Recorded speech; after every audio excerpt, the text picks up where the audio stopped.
Now we're live. Hi, everybody. Welcome to the pre-show. Just in time for everything to go off there. Let's get our phone set up. Let's get microphones working. We've done the pre-show. Let's get the chat back in here. My screen is bigger than it should be. There we go. Hi, everybody. Hi, everybody. Welcome, welcome. Thank you for joining us. Today is our 220-1001 Core 1 A+ study group. This is the pre-show. It's, my problem today, unlike last week, the problem today going live 5 minutes late was that the YouTube has changed their format, their method of setup, and they changed my my stream key. And as the name implies, the stream key is a pretty important key. And it was incorrect on my streaming software, which meant it was doing exactly what I told it to do, which was send a stream somewhere we weren't. So I fixed that, and now we're back up and running. All a little excitement to get the day going. Hello, chat room. Welcome, everybody. We've got all A+ Q&A in this first hour. I'll ask you questions, and you can answer. I'll tell you how to do that in a moment. And then we have the after show. I just open up the phone lines, and you ask questions. People joining us from all over the world in our chat room: Maryland, Houston, Kansas City. Which Kansas City? Casey Mo. Colorado, Atlanta, the Dominican Republic, welcome. Indianapolis, Indiana. Texas, San Antonio. Both Texas and San Antonio. Both of those. That's two things. There's Atlanta again. Augusta, welcome. Nigeria, good to have you here. There's Florida. Hey, Florida people. Hey, St. Pete people. South Africa, Southern Indiana. Malibu. Where's Malibu? I'd like to know that. Nairobi, thank you for joining us. Jamaica is here, Richmond, Virginia. So lots of folks joining in. We've got all Q&A in this first hour. If you're not on professormesser.com/live, you're watching this on YouTube, then you'll have to open up a new browser window and go to professormesser.com/QA to answer the questions. You'll see more about that. I'll talk all about it once we get things started here. Let me first do a quick check, quality assurance check here. My OBS software is what's streaming to you. That's the thing I had to change this morning because of the changes that YouTube did to us. So OBS is working. That's actually just a video display. The actual server is in my data center, I call it, which is a very large walk-in closet on the other side of this studio. I've got things working here. We are recording down here. There we go. That's good. My Cylons are going, so we're good. Good there. Sand Springs, Oklahoma, Tampa, Mesquite, Cape Town, welcome. Sacramento is here. Is CompTIA doing remote certification exams only? They say they're going to. We will see if they're able to. I think it is not as straightforward as people would like to believe that it is. I think that for the vast majority of us, waiting until a testing center is available will be the optimal testing environment for us. But there are some people that are short of time that have to get these certifications to qualify for a certain job.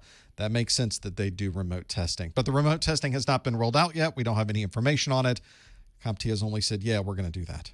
Here's Miami, welcome. Edmonton, welcome. Good to have you here. Ontario is here. All my family. Newfoundland is here. We've got Fayetteville, Madison, St. Kitts, Edinburgh, Stockbridge, Georgia. Columbia River, welcome. Capital Circle Northeast, very good. Hanging in there. Good to have you here. Some locals. Kingsley from the UK is here. Stockton, California. Brooklyn. Wow, we're about to get this thing going. With less than a minute to get things going. Here I am rattling things off. I should probably work on arranging all of this. This is what happens when we start 5 minutes late, is I'm not at all prepared. Now I am at all prepared. There we go. Now we got slides. We got this. We got that. I think we're in pretty good shape. Welcome, South Africa. Hello, Arizona, D.C., Crawfordville. Thankfully, Crawfordville's checked in. So Wakulla County is here. Philippines, welcome. Thanks for joining us. Bonn, Germany, welcome. Texas, more South Africa, Loganville, Georgia, Jamaica, Rochester, welcome. Laurel, Maryland, my Maryland. Baston, welcome. New York, good to have you here. Chicago. All the big sites are checked in. This is very, very good. Let's have a look at things. It looks like we are about ready to go. So I need to arrange things on my side. Let's get the study group going. Hello, everyone. Welcome to the April 2020 A+ study group. This is our 220-1001 Core 1, they call it, A+ study group, coming to you live from Messer Studios here on the 1st of April of 2020. I wanted to get our A+ April started off on the very first day. So here we are in this first hour. I'm going to ask you questions that come directly from the CompTIA exam objectives, and you, through the magic of the internet, will be able to answer those questions online. We also have in the second hour our after show, I like to call it, where we will simply turn on the phone lines and take questions from the chat room, and it's whatever you want to talk about. Doesn't have to be CompTIA related. Very often is CompTIA or technology related. But this is an actual, even though we're doing this on April the 1st, this is an actual study group. There's no April Fools here. We're actually doing real work today, and we're so happy that you're here to do it. Here's how you can follow along and answer these questions that I have for you today. You would pop open a new browser window and go to this link, professormesser.com/QA. There's a question already waiting for you right there. So feel free to have a look at what's available and waiting for you as a legitimate question. Again, these are real questions from the CompTIA exam objectives, not really making this up. There are apps you can get for a mobile device. Go to your favorite app store and you're going to download the Socrative student app because you're the student. They have a Socrative teacher app. That's the one for me. You want the Socrative student app. And you can, of course, when you start that, it asks you for a room name. There's an example of that. Put in the room name, Professor Messer, all one word, PROFESSORMESSER. And if you've done all of that, there will be a question waiting for you. We call this our rewind question because it's a question from last month that we use to see if everybody's able to get in, answer the questions properly. The question from last month asks, a display monitor normally shows a ticket status screen. When the monitor is changed to a different view, the colors from the status screen are still visible. Which of the following would describe this issue? Is it a stuck pixel? Is it motion trails? Is it burn-in? Is it a dead pixel? Is it incorrect resolution? So see if you know the answer. We will come back to that question in just a moment. I want to thank you all for being here. We're able to do these study groups thanks to your ongoing support. We, of course, have our studio lines will open up in the second hour. Don't call those quite yet. I do want to remind you that you're able to subscribe to our YouTube channel at professormesser.com/YouTube. I have some new A+ content I am planning for that channel. So if you would like to be notified when I uploaded some of that new content, you can simply subscribe on our YouTube channel and click the bell. Don't forget about the A+ questions every weekday. You can find those at professormesser.com/Twitter or more something that's newer, you can find us at professormesser.com/Instagram. Instagram is sort of a new one. It's the same question, but I put it in an Instagram carousel. So you can slide and see the answer right there from inside of Instagram. During this crazy time we're going through, a lot of us are buying things from Amazon. This is a great opportunity for you to help support the site. You can pay exactly the same price you've always paid at Amazon, but provide Messer Studios with a little bit of a finder's fee, a bit of a commission. If you visit professormesser.com/Amazon before visiting the Amazon site, there's a link right there that says click the Amazon link below to start shopping. Takes you right over there. So it's another place you can go to help support what we're doing here without even spending any money, which is kind of nice. I do provide a continuing education unit credit. This is what CompTIA calls a webinar category CEU. You just have to listen sometime during this first hour, whether you're watching live or on the replay. Just listen in. I won't tell you when it happens. Part of you earning the CEU is you recognizing when that particular thing is going to happen. It will be very obvious, I promise. Today, we're going to talk all about the 220-1001. Now, obviously, the A+ exam, you have to pass two separate exams. There's a 220-1001 and a 220-1002. That's the current versions of the exams.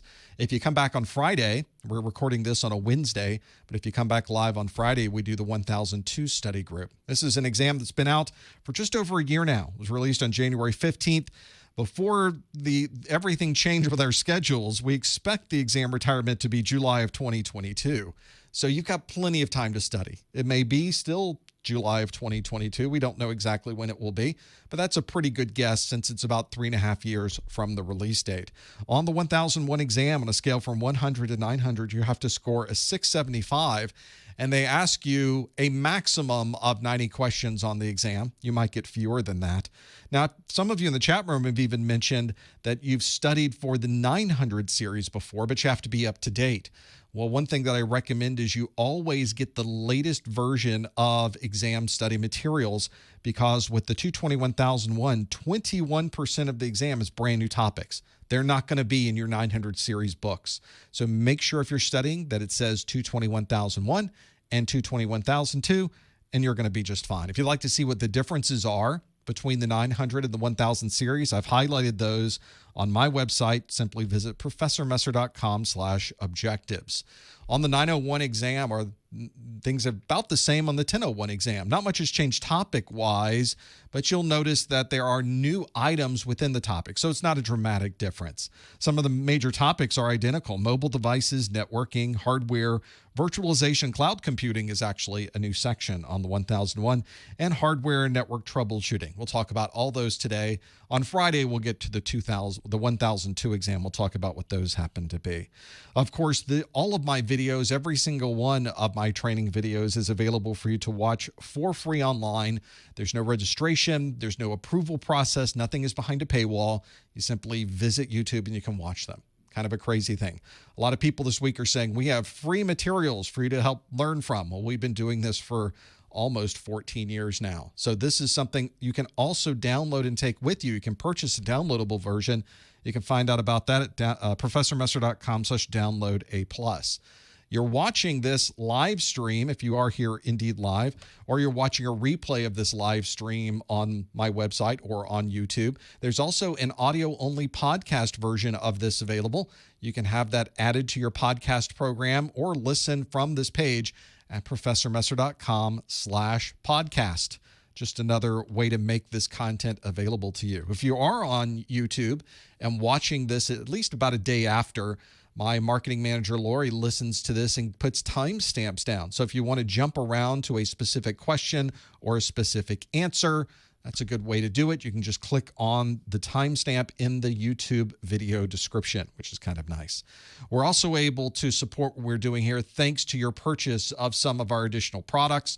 A good example of this are my course notes. If you've ever gone through these A+ videos, there is tons of content available. There's 137 videos, over 18 hours of content on the A+ exam that covers a huge number of topics. Well, it's a lot of information in one place, so I've consolidated everything into a set of course notes. Those course notes are PDFs. This is the PDF that's on my screen. You can see it's pretty extensive. Lots of information in the course notes, all the graphs, all the charts, everything that you would want to have from the videos, I put right into the course notes, which is kind of nice. So if you want to learn more about those, they are available to look at professormesser.com/1000notes. There are both digital PDF versions available and a physical version available. There it is. It's about the same size, isn't it, as the one you see on the screen there. It's the same information. It's just in a printed form that is perfect bound like a paperback book, full color, very high quality. And if you get the physical version, you get the digital version for free, which is kind of nice. Let's go back to the question we asked earlier. The question really was regarding display monitors. The question asked, a display monitor normally shows a ticket status screen. When the monitors change to a different view, colors from the status screen are still visible. We've probably seen this before, right? Walking through an airport, in a corporate help desk environment with status screens, things like that. You start to see those colors and views from a previous screen available. Which of the following would describe this issue? Is it a stuck pixel? Is it motion trails? Is it burn-in? Is it a dead pixel? Or is it incorrect resolution? Well, 72% of you may recall what we were talking about from earlier last month, really only 2 weeks ago. It's burn-in. It's exactly the case of what it is. These image quality problems can be an issue. This is a picture from what appears to be an airport. I would say these are some of the old displays at the Dallas airport. There's so much American Airlines there. That's what it must be. And you can see the colors on the screen. Look a little bit. You can see what used to be there. Here's a better picture of that. You can kind of see places. In fact, it looks like this used to just say departures at the top. You can see departures is kind of faded there at the top. And they changed the text to be departures all airlines, which I guess is a little clearer. But you can see departures was there for so long that it has burned into the screen. So that is a very good case of burn-in. Hopefully it's one that you recognize with this particular question. A stuck pixel would be a single pixel, just a single dot on the screen that is a single color, usually a green or red or blue. There's also dead pixel, which should be a black pixel, a single pixel on the screen. You can see here there are many, many pixels on the screen that seem to be burned in with different things. Looks like a lot of things are always on time, always burned in to the right there. Motion trails is when you move your mouse across the screen and it makes many, many copies of that mouse on the screen. Not exactly what you want to happen, like a waterfall of a mouse as you move it across the screen. Certainly what you would find there. And an incorrect resolution would be the image is either too large or too small as you view it on the screen, usually caused by an incorrect resolution. Burn-in, very common, as people are mentioning in the chat room, very common on CRT, cathode ray tube displays, which are very similar to what this picture came from. But burn-in is an issue on LCD displays as well. It's not technically burn-in, at least not in the same way that the phosphors were burned into a CRT, but we still call it burn-in. So if you have an LCD, really any display panel of any kind, an OLED can do the same thing. Other types of displays might occur. Plasma was always bad for this. Plasma was a really bad one for burn-in. LEDs have gotten much better over time. And you'll notice some displays will move a few pixels over left and right. I have an OLED television, and if it recognizes the screen hasn't changed, you've just paused it, it will, after only a few minutes, go into a screensaver mode, so that problem doesn't happen. So burn-in can be an issue. If you answered burn-in, that was the correct answer. Answer C, 74% of you got it right. Maybe you remembered it from last month. It could probably be the case. Let's see what other questions we might have to go through. The next question, I have some new ones for you. And the next question I have for you is not a multiple choice question. This is something a lot of you may not be familiar with. When you take a CompTIA exam, the first handful of questions, I say a handful, about 5, could be less, could be more, but about 5 questions on the exam are what they call performance-based questions. They are questions that are not multiple choice. Multiple choice questions are like the one we just had, where you get to choose A, B, C, D, or E. That's a pretty easy response. But a performance-based question might be a fill in the blank. It might be a matching question. It might ask you to put things in order from highest to lowest, fastest to slowest. It might be a drag and drop question. It's the same topics you've always learned for your A+. It's just asked in a different way. So for this first question of the study group, or first new question of the study group, I like it to be a performance-based question. So let's do one. This one happens to be a fill-in-the-blank question, and this is one you'll be able to fill in the blank on professormesser.com/QA. Here is the question. Unfortunately, those of you listening on the podcast won't be able to participate with this one because it's a picture question. There are 4 pictures on the screen, 4 cables with 4 interfaces on them, and I want to know what those interfaces are. Now, please do not answer in the chat room. Sort of an ongoing question. Ongoing rule in the chat room is to never answer questions in the chat room. Do not put hints in the chat room. We instead want to answer at the link provided on the screen. ProfessorMesser.com/QA will allow you to lock in that answer. Each one of these interfaces is different.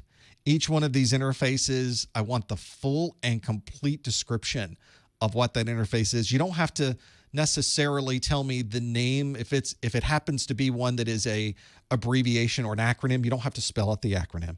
You can just put the acronym in. So that's pretty important. Some of these require even version numbers. So there's a hint for you, is to put version numbers on some of these to figure out what they are. So you have 1, 2, 3, and 4 to lock in at professormesser.com/QA.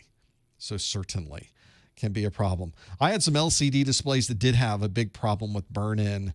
Early on, LCD displays had big problems with burn-in. They've gotten so much better over time, not only in the technology they use to not kind of stick the image on the screen, but the technologies they use to constantly move things around the screen without you actually noticing that they're moving, to being able to have that there. So that can be useful to know those. These 4 interfaces, by the way, are all 4 interfaces that come directly from the CompTIA exam objectives. If you've not gotten your hands on those objectives, this is probably only the second time I have mentioned it in our first 15 minutes. To get those objectives, you can download them from a link I provide at professormesser.com/objectives. So make sure you go through that and have your name, have your list of objectives right there. I use them as a checklist to be able to have that there, which is pretty nice. If you've never used the exam objectives before, they are a wealth of information. Make sure that you have that. Now, another good question from the chat room is, can there be partial credit on these questions? There certainly might be, but CompTIA says we don't know. We may or may not be able to have that there. Just a reminder, please no answers in the chat room. Please no hints in the chat room, which is also an important thing as well. We're going to pretend that we are sitting there taking the exam. There's no Google available to us. We're not able to do anything with that. So that's where those come from. So hopefully that can help with some of the things you are doing. I think whenever I start going through these and figuring out what are these 4 things, some of them may be very obvious, but a problem with a multiple choice question like this one is that you may not be able to really understand what it happens to be. So feel free to have a look at this. Let's go through this list and see what we have as these 4 answers, because I'm looking through all the answers and a lot of you are spot on. But you remember I mentioned with some of these, we might want a version number. So we'll go through and figure out what that version number happens to be too. Have all of that. Let's have a look at the first one. If you're doing anything with video these days, you're probably very familiar with that first interface, and most of you were typing this into the answers. This is an HDMI interface. This is the high definition multimedia interface. And hopefully you're familiar with that one. If you've not worked with HDMI before, then you probably don't have a modern television or a modern gaming system, because almost everything is using it these days. Interestingly enough, there's very little HDMI in my studio because I use a different type of video interface, but the monitor display I have up top is certainly using HDMI. So there's still a few items in here I am using HDMI all the time. So you definitely want to be familiar with that. The second one's a little more difficult. That's an oddly shaped image, isn't it? Let's have a look. That's an oddly shaped interface for number 2. It sort of looks like USB, but it's USB plus a little bit more. And if you went that far, that's exactly what it is. It's USB plus a little bit more. It's USB, a micro B interface, very similar to what we're accustomed to plugging into our mobile devices, but it's from USB 3.0 and 3.1. Really, 3.0 is when we started using that particular style of interface for the USB micro B size. We wanted these faster speeds, and the USB 3.0 interface for micro B had to make it a little bit larger, but it became a lot more clunkier. This was a much bigger, fatter interface. This was not the interface we were hoping for with our USB connections. That's not what we would like to have on the bottom of a phone to be able to plug in, but that was the newer version, the newer flavor of USB. Now, a lot of us, whenever Apple came out with their new Lightning connector, which is the number 3 on this list, the Lightning connector is one that everybody looked at and said, well, why are they doing that? We have USB. Little did we know USB was going to turn into this weird Morphe-looking thing that we have as number 2 here. And Lightning kind of nice because you can plug it in both ways. You can plug it in without having to worry which side is up and which side is down, which is kind of nice to have.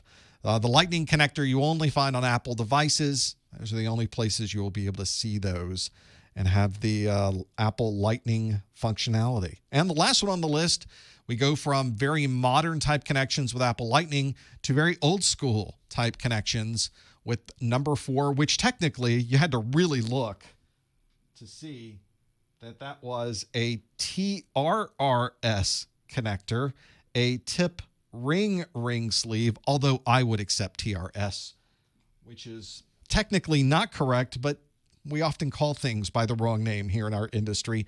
TRS is a common way to refer to this. But when you have, for instance, wired connections that have headphones and a microphone, you may see a TRRS being used instead. That's one that can be very useful to see. So those are your 4 options. The first one is HDMI. The second is a USB 3.0 micro B. The third is an Apple Lightning. And the fourth is TRRS. Hopefully that can help you as you're looking at these interfaces. Being able to view an interface and immediately recognize it is something that will be very useful to you when you get to the exam, because you may get questions like this that try to be able to figure out what that happens to be. TRRS, I guess audio jack. Some people call it audio jack, but that's sort of a broader term because TRRS is used for much more than just audio, isn't it? So audio, very common use of it, and certainly not exclusive to audio either. So those will be helpful. Now, if you didn't put in USB 3.0 micro B, I would still accept USB micro B. I think that's certainly something you can put into that list. Although technically, it's important to know the difference between micro B in version 3.0 and higher and micro B before USB version 3.0. So make sure you know the differences of those as well. Let's get past our performance-based questions. I have some more multiple choice-based questions for you. So let's do the next one on our list. The next question asks, each page of a laser printer's output has a line that extends the length of the page, very similar to the picture that you see there on the screen. Which of the following would explain this output? And if we go to professormesser.com/QA, you would see your answers are a clogged ink cartridge, a scratched photosensitive drum, a bad print head, an incorrect print driver, or a faulty heating element. Those are your 4 options. If you think you know what the answer is, please do not answer in the chat room. You want to answer by going to this link at the bottom of the screen, professormesser.com/QA, to lock in your answer. And we know it's getting bad in the chat rooms asking, gosh, how long are these study groups? We are only 22 minutes in, and we go an hour for this part of the study group, and then we have the open phone lines at the top of the hour. So you got another 38 minutes, I'm afraid, to go through the study group break. I'm so sorry. Let's see if you happen to know what these laser printers output, having a line extending the length of the page. Troubleshooting printers is a big part of the exam. There's a huge section on printers. And then on that section, they not only have your understanding of how the printer works, but you also have to know how the printer is troubleshot. So another important thing to be able to know this. So feel free to go through that list so you can go through what those happen to be as well. It can be important to know. Printer questions, you're just going to have to get used to them. If you don't have a printer around that you could see, then some of these videos might help you understand more about laser printer operation, thermal printers. Those aren't printers we normally have in our home. So if you are in that same situation, you may want to have a look and see what you can find from the videos. That might help you. Let's see how you're doing with this one. I always look to see how fast the numbers are accumulating. We're up to 171 answers so far. So let's see how we do with this. The question again asks, each page of a laser printer's output has a line that extends the length of the page. There's that line down the page, very dark line going all the way down the page. Which of the following would explain this output? Let's see how you answered. 63% of you said scratched photosensitive drum. We have 15% of you that said that's a bad print head. We have 7% apiece, really 877, kind of a 3-way tie for third place between clogged ink cartridge, an incorrect print driver, or a faulty heating element. So this is a situation where it would be useful to know a little more about troubleshooting these types of printers and where this problem would come from. Let's talk about troubleshooting the output that we happen to see. Here's a problem with a printer. This is not the same problem we had. If there's a streak or a blur, if there's a streak all the way down the page, if it's an inkjet printer, it may be a print head problem. It may be something on the print head, and it's putting something that all the way down the page as it moves all the way through. But that one's a straight line all the way down, and we know that an inkjet goes back and forth across the page. It probably is not going to be a straight line all the way down the page for inkjet, is it? But a laser printer is going to have a scratched photosensitive drum. It's in the same place on the drum as the drum is rotating around. There's a scratch all the way around the drum, and as that drum is rotating, it is simply having that line extend all the way down the printed page for that. There's other problems you may also need to know about on your exam, such as faded prints, blank pages, or ghost images like the ones you have here. And it's usually something on a laser printer that ghost is because it's not cleaning off the photosensitive drum properly before it starts a new cycle along those. Our problem, though, was that line down the page. That is annoying. That's a big problem. And for those of you that did answer the question, a scratched photosensitive drum, that is very commonly what this would be. 63% of you got that one absolutely right. Not a bad print head, and we know it's not a bad print head because we mentioned in the question that each page of a laser printer's output has this line, and a laser printer doesn't have a print head. It uses literally laser beams. So in that particular case, not a print head. Because of that, for the same reason, it would not be a clogged ink cartridge because it's a laser printer. It does not have an ink cartridge. It uses toner. So we know that that's not going to be the answer either. It's also not going to be a faulty heating element, although there is heat involved in a laser printer. And that near the last step of the process is the fuser that heats up and presses down on the paper to fuse that toner onto the page.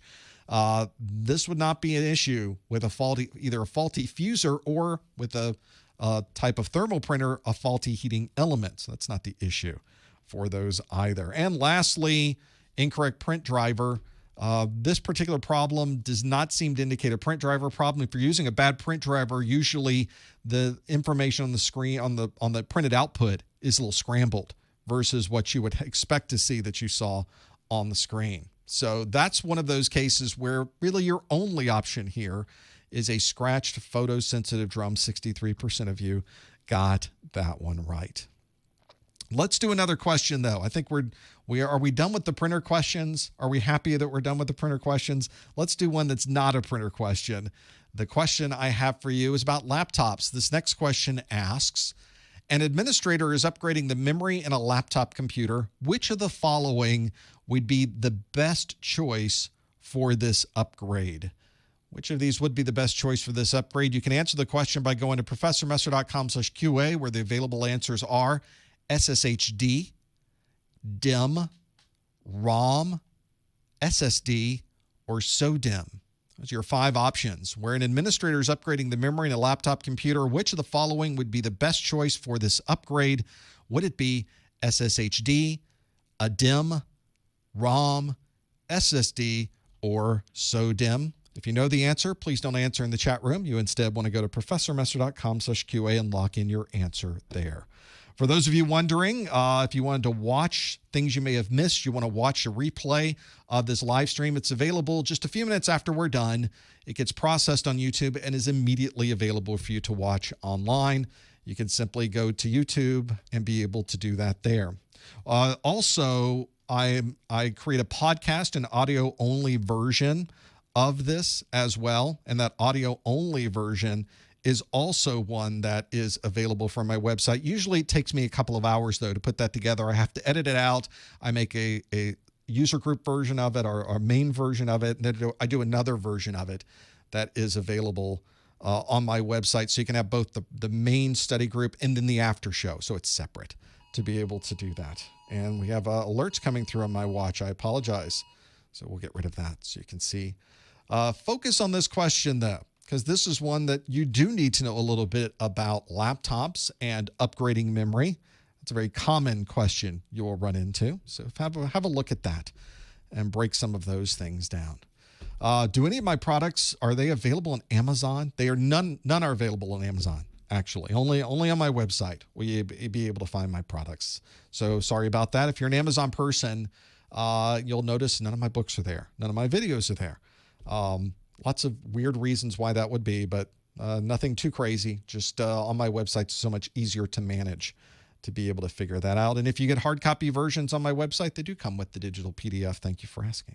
Let's see how you did with this question. A lot of you seem to have known this when you locked it in pretty quick and able to have that there. Other people who are here live getting the same Amber Alert that I got that we all had to listen to for a moment. I apologize for that. But you can't turn it off. That's by design. You're not supposed to be able to turn those off. They're supposed to come through and make noises. So it's doing exactly what it's supposed to do. The question asked, an administrator is upgrading the memory in a laptop computer. Which of the following would be the best choice for this upgrade? All 5 of these, by the way, are real technologies. I didn't make up any of these answers for this. It was SSHD, DIMM, ROM, SSD, or SODIMM. How did we do? 74% of you think it's SODIMM. Is it SODIMM? Maybe it is SODIMM. 11% of you said SSD is the best choice for the upgrade, which almost I think would be the right answer if it wasn't quite the same situation. 9% said you put a DIMM in it, and then 5% said SSHD, and 2% say ROM. So in this particular case, able to have those things there. You can see that what we're really talking about is memory in a laptop computer. So if you're talking about memory, this is where the important parts are to be able to understand the differences. Obviously, a laptop is a smaller device. It's one that everything is sort of shrunk down into a smaller piece. So when you start talking about shrinking down the sizes, you're going to have to shrink down the storage devices. You're going to need to shrink down the video. You'll need to shrink down the memory. And in fact, some of the memory that is here, like the SODIMM or the micro DIMMs, are smaller as well. So this would be a smaller memory module. We call it the small outline dual inline memory module, or a SODIMM. There's even a smaller one called a micro DIMM, a micro dual inline memory module. So if you've got a mobile device, or if you are having something where you're got something that's a laptop, you're probably plugging in one of these types of connectors and working with them. It's a great way to upgrade memory in a laptop. Usually many laptops have a way to do it right in the back. You take the cover off, you put the memory in, and you're able to upgrade that right there in the back. Not all laptops provide that. Many laptops these days are starting to solder the memory onto the motherboard itself to save money and save manufacturing costs. So that's something that's almost becoming unusual to find a way to be able to work with those. So in this case, the only option between SODIMM and microDIMM is option E, SODIMM. That is the right answer. 73% of you knew that was the case. 11% said SSD, the solid state drive. Well, that would be great if I was trying to upgrade the storage capacity or the offline storage of my computer, but I specifically said I wanted to upgrade the memory. So immediately we should think RAM. We should think devices that are using that memory for a system, but ever being able to work through those. An SSD would not be memory that is for storage on your system. You'd replace a hard drive or other SSD drive with some solid state drive like an SSD. Similar to the SSD is the SSHD, solid state and hybrid drive, where it's both solid state and a spinning hard drive in one device. We thought that would be a way to get us into using SSDs. You don't see a lot of SSHDs on the market anymore. There are still some. But SSDs, the prices drop so quickly that we all just jump to SSD. It is a much better way to store your data much faster for practically all uses.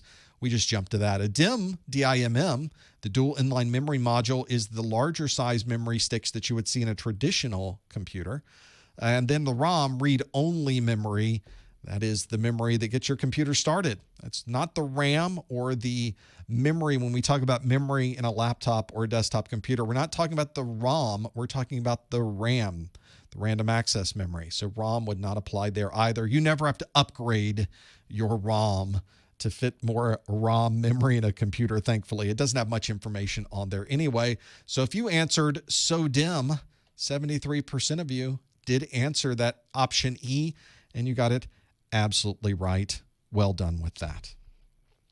Well, one of the things that many of you often will ask me about when you are ready to take your A+ exam is that you wish there was more options for Q&A. And as you probably saw late at the end of last year, I released a practice exam book for Security Plus. Well, I can tell you now that I have also released a practice exam book for the 220 1002 A+ exam. So this book is, in fact, I don't even have all of the links available on my website to even promote this. This is how new this is as of yesterday to have this particular book available. These are 3 full practice exams, 90 questions in each one of these. There are both multiple choice and performance-based questions, 5 performance-based questions for each one of those 3 exams, so 15 total in the entire book. There are links available for each answer. I'll show you how those work in a moment. And it is available currently in a digital form. PDF is how this is distributed. And shortly, as soon as I receive my first version and it looks okay, there will be a physical version available as well. This is what it looks like on my screen. Here is the book itself. In fact, we'll do the first question. It asks, the printer in the accounting department has stopped all printing processes. The print queue shows that there are 7 jobs in the queue that are waiting to be printed. Which of the following would be the best next troubleshooting step? Would it be to send a test job to the printer and move it to the top of the queue? Would it be to restart the printer's spooler? Would it be to install an updated version of the printer driver? Or would it be to delete everything in the queue and resend the print jobs? So you've got 2 options here. You can click on the quick answer, which takes you to a page just with the answers, or you can click on the details, which takes you to a separate page that breaks out all of the details of this question, which takes you not only through the question we just asked, but tells you that the answer was B, restart the printer spooler, and it gives you an explanation of why that's the right answer. Well, that's not enough for me, though. I usually will get these answers wrong, and I want to know, how do I really reconcile my wrong answer? Why was that answer wrong? So for all of the incorrect answers, I tell you why each of those answers is incorrect for every single one of the incorrect answers. And then I'll also put on that answer page, there's both a QR code and a link you can click on that will take you directly to the link that's on my website for that particular question. So you'll be able to click on that link and go directly to the video that describes that, or you can point your camera. You can do this right now. Point your camera at the screen. You don't even have to take a picture. It will recognize you're pointing it at a QR code, and it will take you to that page that then goes to that video. So there's a lot going on in this book. This is the book I created because I wanted the ultimate question and answer book. I don't have a page up that describes much more than what you have seen just now, but there is a lot there to look at. If this is something that some of you said, I need this immediately, there is a page you can purchase from right now. Go to professormesser.com/core1PE, CORE, number 1 PE, Core 1 Practice Exam is what that stands for. And there is 2 links there. You can either purchase the exams by themselves for $25, or you can bundle it with my course notes, which we talked about before, for a little bit of a discount. Those are all there to look at. And later on, about a week after this video is live, there will be more information there. I'll have a proper product description page for you so you can learn more about that. So I appreciate your patience. A lot of you have been asking about these practice exams, and here they are, finally available for the Core 1 exam. Now I get to write the Core 2 book, and you get to tell me when am I going to be done with that one. So we'll be able to work on that one too. Let's do more questions today for this one. The questions I have for you now, this one is a question that asks, a security administrator would like to restrict all RDP on the internal network. Which of the following should be blocked in the firewall? Would it be UDP 161? Would it be TCP 443? Would it be TCP 3389? Would it be UDP 53? Or would it be TCP 445? Those are your 5 options available there. Let's see if you can figure out what those happen to be. A security administrator would like to restrict RDP on the internal network. Which of the following would be blocked in the firewall? Would it be UDP 161, TCP 443, TCP 3389, UDP 53, or TCP 445? You think you know the answer? Please no answering in the chat room. You want to go to professormesser.com/QA and lock it in. Now, those of you that are watching this on replay, obviously you can't go to the QA. That's only there if you're watching this live, but you can still follow along with us to figure out what this might happen to be. These questions and the way that they're written really hope that you're going to be able to step through a lot of different types of thought processes, because not all of these these questions are straightforward. In fact, you almost never get a straightforward question on the exam. You almost always get a question where you have to step through a couple of extra steps. You have to go through, what does that mean? How is that applied? Now, how would I use it? So those are the important things, is to step through each one of those and try to figure out the details. You do have to remember these things. People in the chat room are thinking, what was that? How do I work through that? Where do these things come from? So hopefully you're familiar with this too, and being able to work through what these answers happen to be. Go see if you can work through maybe what other of these port numbers happen to be. This may be one of these calculatus eliminatus type things, where you have to figure it out yourself, but you know what it isn't. So that would be the way to really break it down for the things that you're doing. See if you happen to know what those happen to be. Be a good way to work through those, and being able to work through what those different port numbers are. Port numbers are a big deal, not only in the exam. There's obviously a lot of things on the exam you need to know, and there's a set of port numbers that are listed in the CompTIA exam objectives. Make sure you're familiar with all of those port numbers that are listed. They give you the exact numbers that you need to know. So don't go memorizing every possible port number in the world. You'll never be able to do it, and who would want to do that? The list of ports is available in the CompTIA exam objectives. Make sure you're familiar with all of those and being able to work through them. See if you happen to know what this one is and where it comes from. This would be a good way to break some of those things out. Let's see how you did with this. I'm curious to know, because there was a lot of conversations in the chat room about this one. Let's see how we did with this one. I'm going to click the How Do We Do button. 68% say it's TCP 3389. So if we went with, I guess, what people were sort of thinking along those lines, that is the one that got the majority of the answers here. 15% say it's TCP 443, which is also a common port number. We've got a two-way tie for third between UDP 53 and TCP 445. And then our last one is our UDP 161. Only 3% of you say it's UDP 161. Hopefully that's one that you're familiar with. All of these port numbers, by the way, are port numbers you should know. So all of those and being able to work through them are important. So if you are looking at those port numbers right now and you're thinking, I don't know what that one's for, that's one you should write down so you can go back to the list and be able to work through those. The one that was in the question, though, was RDP. So first we have to know what that is.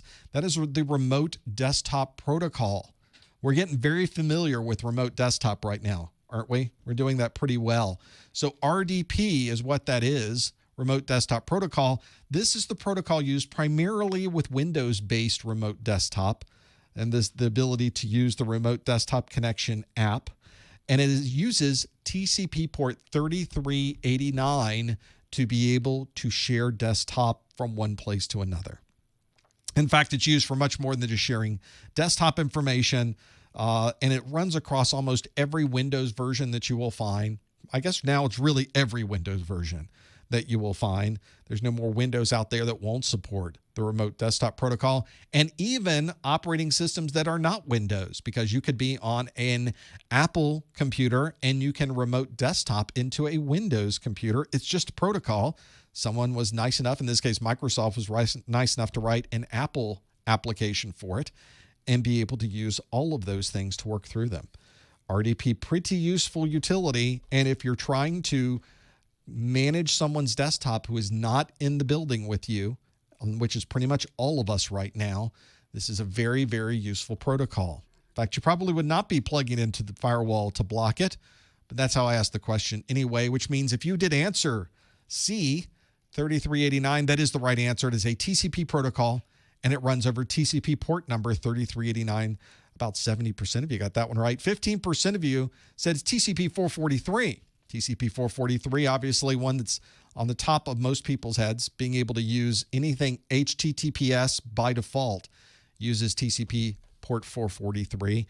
But RDP does not use this secure version of HTTP. It's its own protocol, and it does its own protection, its own encryption within the RDP protocol. It doesn't need HTTPS to be able to do that.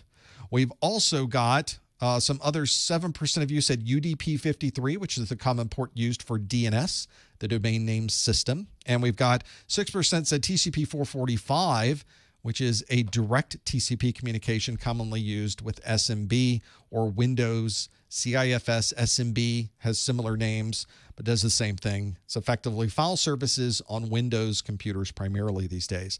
And the last on our list, only 3% said UDP 161. That is the Simple Network Management Protocol, SNMP. SNMP, primarily used by your network administration team. They have a management console. That management console is talking out to all the switches and routers and firewalls and servers that are in your organization, being able to monitor those, talking out to your VPN concentrators and checking on the performance of those devices so that you can properly work from home. They're able to monitor that using the Simple Network Management Protocol, which communicates over the UDP protocol using port 161. Wow, that was a lot to know just for one single question, wasn't it? But that question could be asked for any of the port numbers that you would find in the list. The exam will never ask you what port number is associated with the Simple Network Management Protocol, just straight up. Or it will not ask you what does port number 443, what is it used for? There's usually a story around it that you have to break out, very similar to this one. I kept it very simple because it was only a two-step question in this case, but that's because we're on our study group. There's no reason to be able to break all of those things out and view it as a single question on the exam. That's for once we learn these things, then we can do some exam questions like the ones in my new practice exam book. Glad somebody asked about that already. There it is, professormesser.com/core1pe. So there was some self-promotion there. I apologize. We'll keep going with the questions. Here's another question available for you, which asks, which of the following would be the best choice for connecting a DSL modem to the internet provider network? And this question doesn't give you a written answer. The question here is a visual answer. Again, I apologize for the folks that are on the podcast. You may want to flip over to the video once you have a chance to see the 4 different interfaces available. Some of these you may have seen before.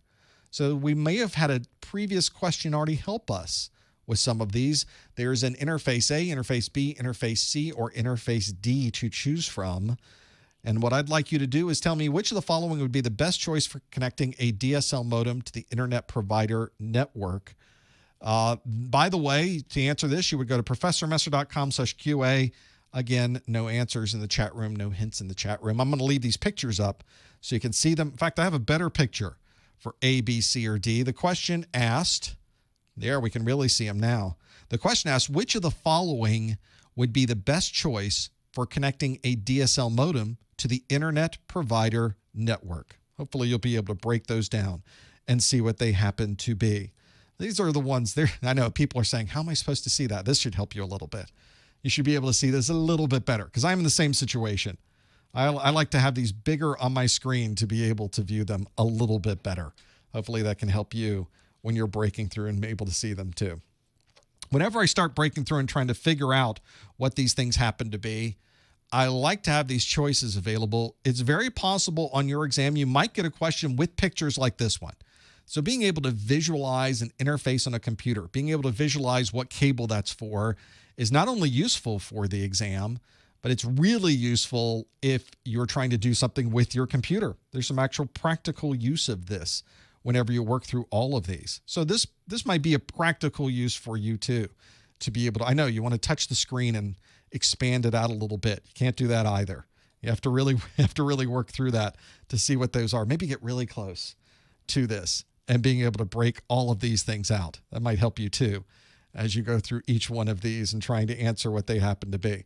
A lot of things available to choose from here. See if you can, some of these interfaces you might recognize. This may be another one of those where it would be great if we could simply have a look at what we know is not the answer, and that might lead us to what actual answer happens to be. So that might help you too.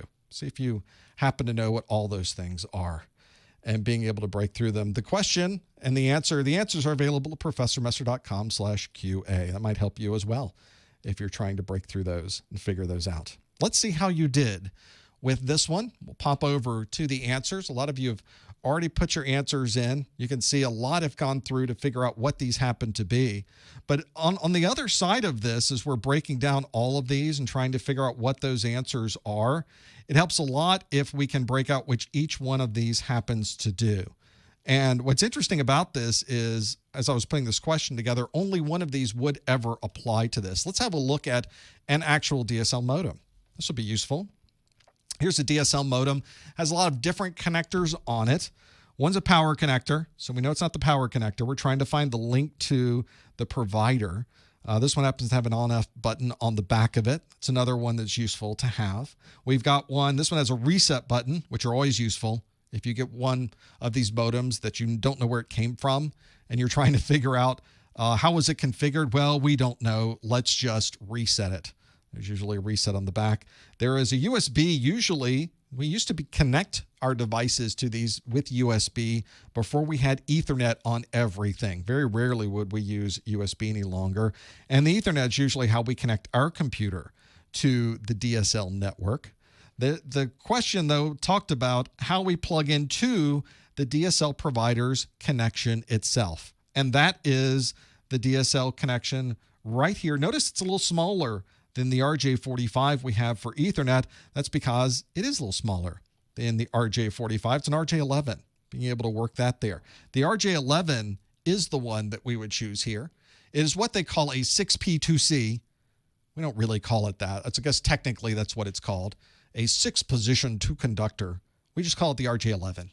We call it the phone cable. If somebody ever looks at it, that's a phone cable, a telephone connection. If you were to look at a DSL or telephone line, even though there are 6 positions available that you could have wires in, these are very commonly used for telephone lines where there's just 2 wires. In fact, DSL is a 2-wire connection. In fact, there's the connection it would go into at that DSL modem, just 2 copper connectors on the inside. That's all it needs to be able to have that. Comes in handy to have those capabilities. The RJ11 is an important, useful tool on these DSL networks. It's almost, we don't even think about it these days. It's been around for so long and yet still being used for the internet connectivity that we especially are using today. So incredibly important. If we look at the answers that came through, a lot of you, this was a fill-in-the-blank question. I didn't have A, B. Oh, it wasn't A, B, C, or D. Let's see how we did. 71% of us chose A. That is the answer. You guys got that one absolutely right. 24% of you, almost a quarter of you, chose C, which is an F connector on coax. That is the type of connector you would commonly have for a cable modem connection. This question specifically talked about the DSL type connectivity. This is very obviously very different than cable modem. Cable modem does have a physical cable and very commonly uses that F connector to bring it into the network. We have 5% of you chose D. D is also a coax cable, but at the end of it, you can see the connector at the end of it is the BNC. It's got that connection on the end for the bayonet, which is where you plug it in. It twists just a little bit to lock it in place. So the bayonet is the one that you would use there. And nobody chose B. That's the one we saw earlier that was the lightning connector from Apple. We know that it's not that one. We know that it's not used for DSL. And so most of you that answered this one answered option A.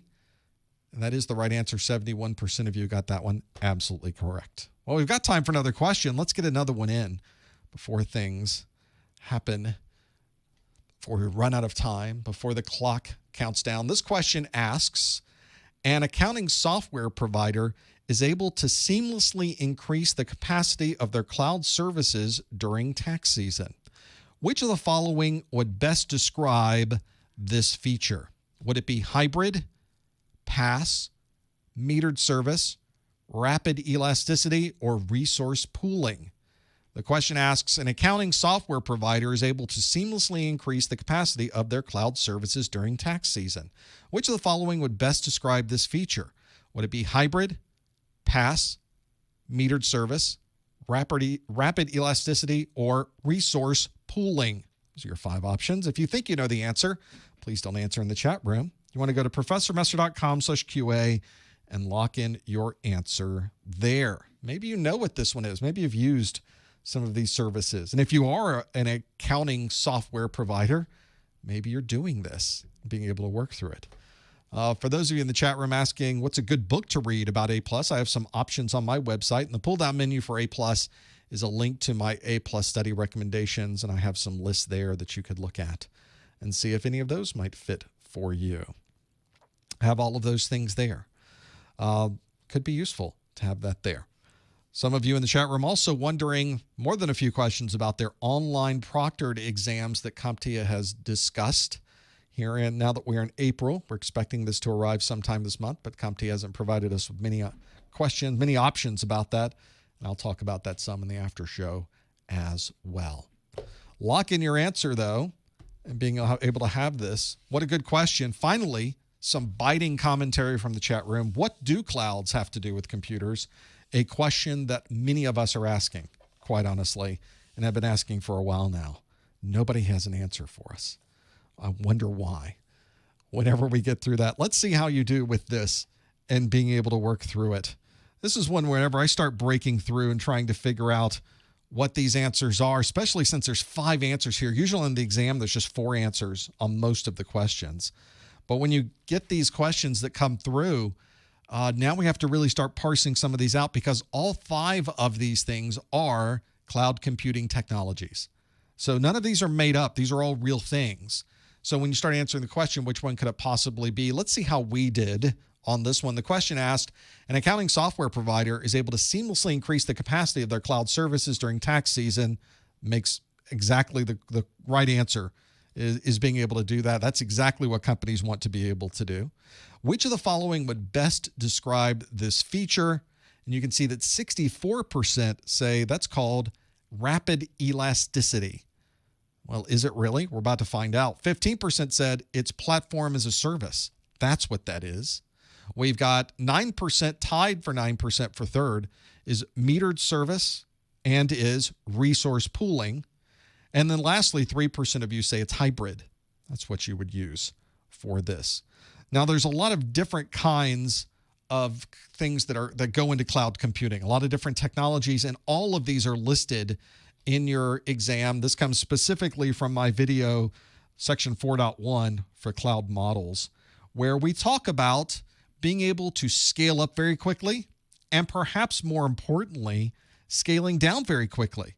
Because, of course, it's important to be able to scale up as customer need is there, but you don't want to have to pay for this over an extended period. What if people stop using it? Let's say it's April 16th, or I guess now July 16th, and the number of people that need to file their taxes is decreased. It would be nice to scale down again so we didn't have to pay for more capacity than we really needed. That's a huge benefit of the cloud. People often say, I don't understand why we have this cloud thing. It's just a bunch of computers that are somewhere else. But it's much more than that, isn't it? It's much more capabilities than we had with just a computer that was located off-site. It's the ability like this one to be able to scale up very quickly and scale down really by clicking your mouse. Give me more capacity. And when things drop, make the capacity go away seamlessly. The users don't even see this happening behind the scenes. One of the benefits of this. Another characteristic that is useful to have here. I'm going to pass by the on-demand self-service, but that's one that's handy too.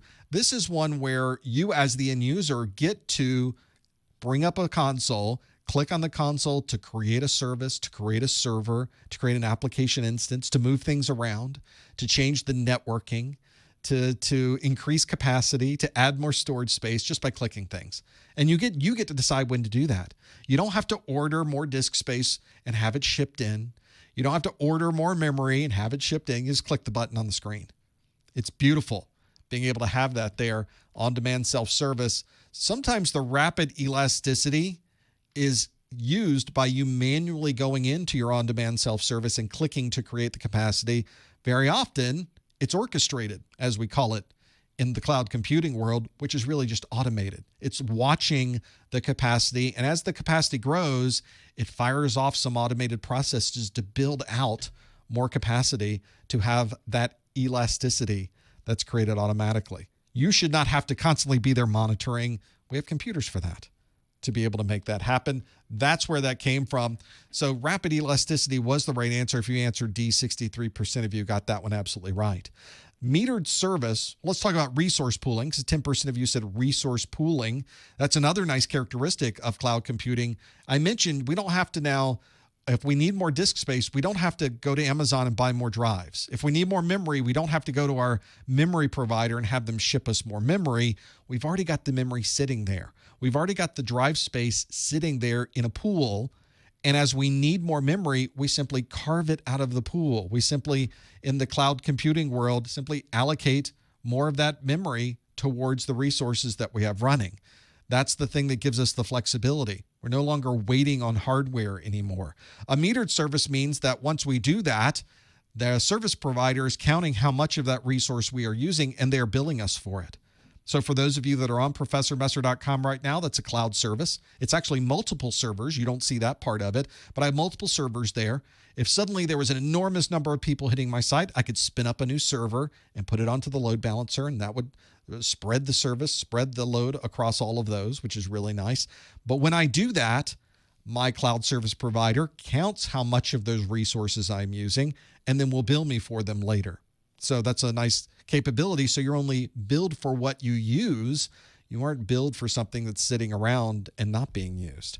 A platform as a service is a type of cloud service that is used by developers to build applications without having to start from scratch. They effectively use modules like Legos and click them together to build out the platforms or effectively the applications they need based on these modules that are on the platform itself. So it's a really nice way to do development because it's very fast. And it's also a great way to do development because you don't have to pay a developer a lot of money to spend a lot of time on this. They can simply click together the modules they need and you're up and running. And lastly, hybrid is a way to describe how you are using the cloud-based services.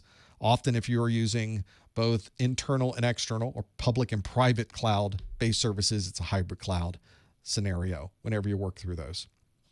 So hopefully that's one that you've been familiar with, being able to work through those and have all of this is just a few of the cloud characteristics you need to know. Of course, all of the cloud characteristics are in that section 4. Make sure you go to the cloud computing and virtualization section in your exam objectives. This one specifically comes from section 4.1 for cloud models, where I go through each one of those and I give you some examples of those as well. Well, can you believe we've been doing this for an hour of Q&A for the 220-1001. We do these every month, and they come directly from the CompTIA exam objectives. I'll give you one more plug for the exam objectives. You go to ProfessorMesser.com/objectives. I'll link you over to the CompTIA website. Make sure you use these objectives. I've had people come to me after they've taken the exam, and they said, well, I didn't do very good on it because they asked me a lot of things I wasn't ready for. And I asked, well, how's that possible? I told you to get the objectives, which list out everything you should possibly know. And they said, well, I just thought it was an overview. I thought it was kind of a summary, an outline, a high-level view. They didn't realize they give you every single thing you need to know. It's almost more important than the books you're reading. It's almost more important than the videos you watch. You need to have the exam objectives and have this here. We do one of these study groups every month. We do another one on Friday. Today is Wednesday. 2 days later, we'll do the 1002 study group. That's April the 3rd. And then I have 2 more set up for May, on May the 5th and May the 7th. I also have a Network Plus study group and a Security Plus study group that I like to do. You'll see those on the calendar. We have 2 of those for April as well. Those are the 2 listed there for May. But you can see all of those. If you're watching this and it's not April and it's not May and you're wondering, when is the next study group? When is he doing one of these live events? You can always find these at ProfessorMesser.com/calendar. And I always recommend you do that anyway, because sometimes I move these dates around. You never know what's happening in the world at any particular time. So I like to sometimes move things around so it fits my schedule and it fits your schedule. So you never know exactly what might be happening, but that's a good place to go is the calendar link. I always keep that updated so you'll know exactly when it's going to be. That's where I do all the figuring out when things are going to happen, and it shows up immediately on my website. Well, we've gone through an hour of me asking you questions. Let's turn this around where you can ask me questions. I'll take questions from the chat room.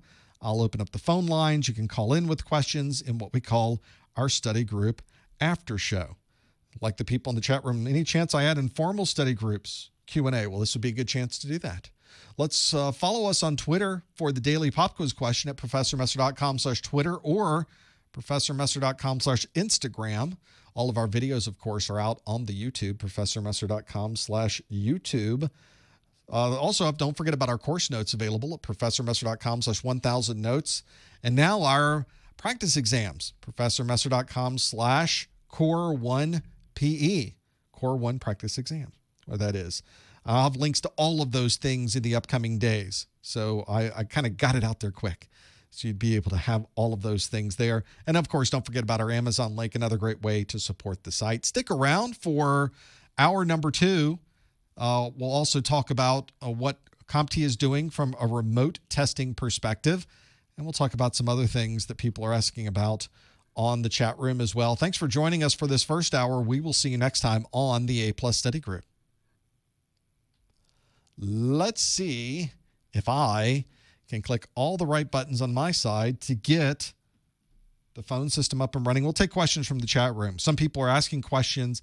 I'm not sure what would an informal study group or informal Q&A would be.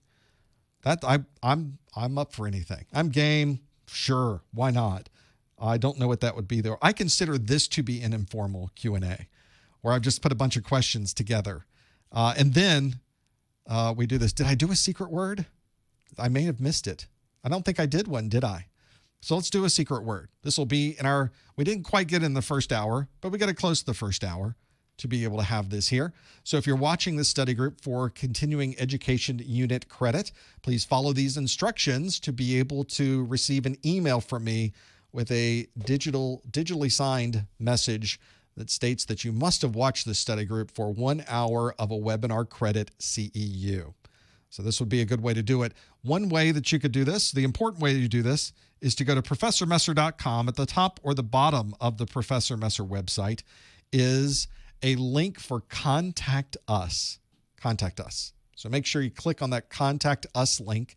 And in that Contact Us link, put the message, it'll ask you for your name, put your name there, ask for your email, make sure that's right, because I have to email this back to you. There's a subject line, and if you put there that this is the April A+ study group, and then on the one line in the body of the message, put the words rapid elasticity. I think I may have used that before, but if you put that this is the April study group, I think we'll be in good shape. Rapid elasticity. You can put anything else you'd like in there as well. I read through all of these. I'm not able to respond to every single one of them, but I do read through every single one of those to be able to have that there. Rapid elasticity is the super secret code word of the month. Put that in there, send the message to me, and I'll know that you must have watched this to be able to know what that special super secret word happened to be. So there, I probably had that in the back of my head to do at a certain point in the study group, but for some reason did not. That's just the way it goes. Let me now call into my own study group through my cloud-based service, which I will do right now. It'll make some noise on the screen. There we go. And then I'll type in some buttons, and it will say, if I type them in right, it asks me to put in my PIN number, which does not make any sense, but I'm doing it anyway. And she said, welcome, host. I'm now in the host room. So that means you are able to ask questions from the chat room. Feel free to put questions in there. You can also ask questions by calling me with voice on the phone. It's a great way to do it. It's a toll-free number in the United States, in the continental United States, at 855-785-RJ45. That is the phone number. West of the Rockies, 855-785-7545 is the phone number.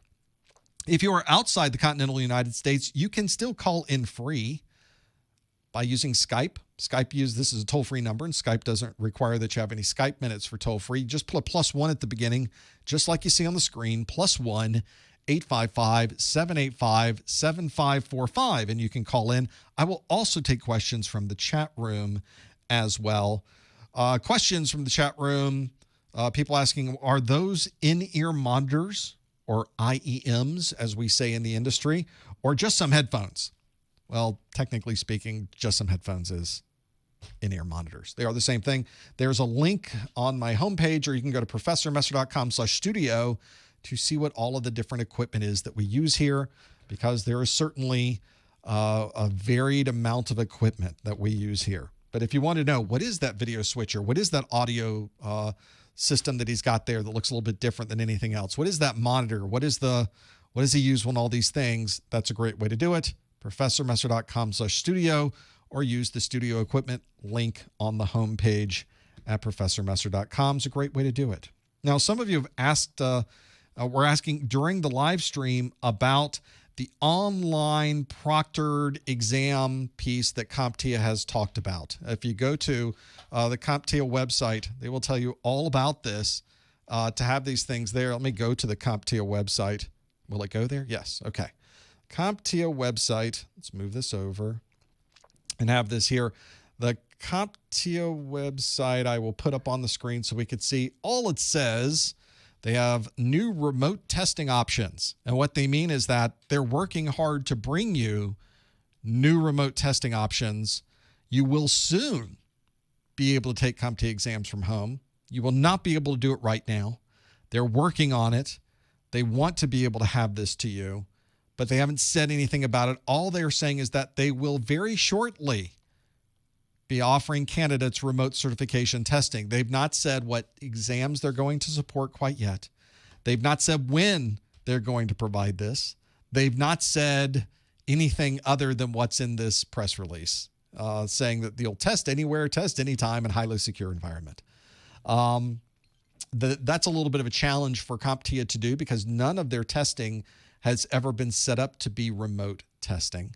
So they have to make their exams into a format that this remote testing service, which apparently they're using the one from Pearson VUE. So whatever Pearson VUE uses to present the exam on your screen is what they now have to put their format, their tests into that format. So I imagine there's a number of challenges with that. Now, there's also probably challenges that go beyond what we would normally think about, because when you think that there's going to be remote testing, you think, well, that's a great idea. What a fantastic thing. And I think most of us have thought that.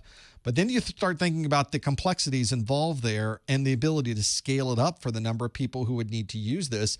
It now becomes a bit of a challenge, especially if we assume that it's the way most remote testing works, which is some person, a physical individual, is watching you take the exam. In reality, he's probably watching more than one person take the exam at the same time, but I'm sure there's a certain number that they aren't able to scale above. This is also complicated by the people who are commonly watching you take your exam, who are proctoring this, are also probably not in the United States, traditionally have not been in the United States. Maybe they're going to change some of that, because outside of the United States, and primarily in India, where they do a lot of this outsourcing, not everybody has a computer at home like we do here in the United States and other places around the world. They just don't have that level of infrastructure everywhere in that part of the world. So people can't sit at their home with a high-speed internet connection, able to support multiple streams of video so they can watch you in real time, is not something that everyone has access to in the world. So there are technical complexities with this. Well, that would mean someone would have to go into an office, but of course, we're told not to go into an office. See how this is a problem? It's not just a problem for us, it's a problem for the people that have to proctor these exams. Plus, you have to worry about someone, you have to be able to see your room. Normally, this is on a laptop. You have to have a camera that you could turn so they can see the whole room. There's a whole process that takes place to assure that you are in an environment where you're not cheating. It's effectively a non-cheating environment they're setting up, which also means they're putting software in your computer, which from a security perspective, a lot of people are concerned about, that someone would have that level of access to your computer. Is that good or bad? We don't know. We would hope it's good. We hope for the best, but hoping for the best is not what computer security professionals do. Computer security professionals expect the worst. So we're always worried about third-party pieces of software going on our computer, assuming there's going to be seamless installation. There's not going to be any problems with conflicts. It's going to run perfectly fine in Windows with my existing video driver. There's all those problems we have to get over. And then on top of that, what happens in the middle of the exam if we lose our internet connection? So this is not the panacea. It's not the seamless, carefree environment that most people, I think, expect from this. In fact, it's a relatively complex thing that you would set up to be able to do remote testing. It's not something that I recommend people do. So if you're not short of time for your exam, if this is something that you're not required to get in the next month, I recommend you wait and go to a testing center. Much less stress, much less setup on your side. You should be in the mode of answering test questions, not in the mode of troubleshooting a video driver because it can't support the software that's available from Pearson VUE. So there's things that are important for you as someone taking an exam, and then there's other things that aren't as important.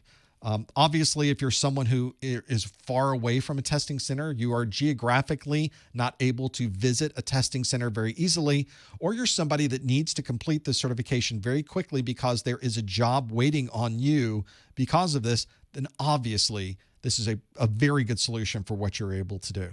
But for the most of us, I'm wondering if we're even going to be able to get a slot. I'm not sure how they're going to scale this up. They may start it very small and grow it out. We'll have to see. Maybe it will all be surprising. It will all be so seamless and smooth, and everybody who would ever want to take an exam can use it. Who knows? But we will wait and see. We just don't know yet. They'll be able to tell us once we figure out what the requirements are and being able to work through this. See, people in the chat room are now trying to work around the security problem. We'll use it in a virtual machine. They'll access it through a VM. Another level of complexity that most people who are taking their A+ exam are not able to negotiate, nor should they. It just adds more nervousness and problems to what should be a completely non-nervous type of situation if you want to pass your exam. You should, like, I have enough bad problems when my stream takes 5 minutes extra to come up like it did today because of a technical issue. That's nervous enough for me. I can't even imagine trying to make that happen in a window they give you for taking a certification exam, which are relatively important things to be able to take.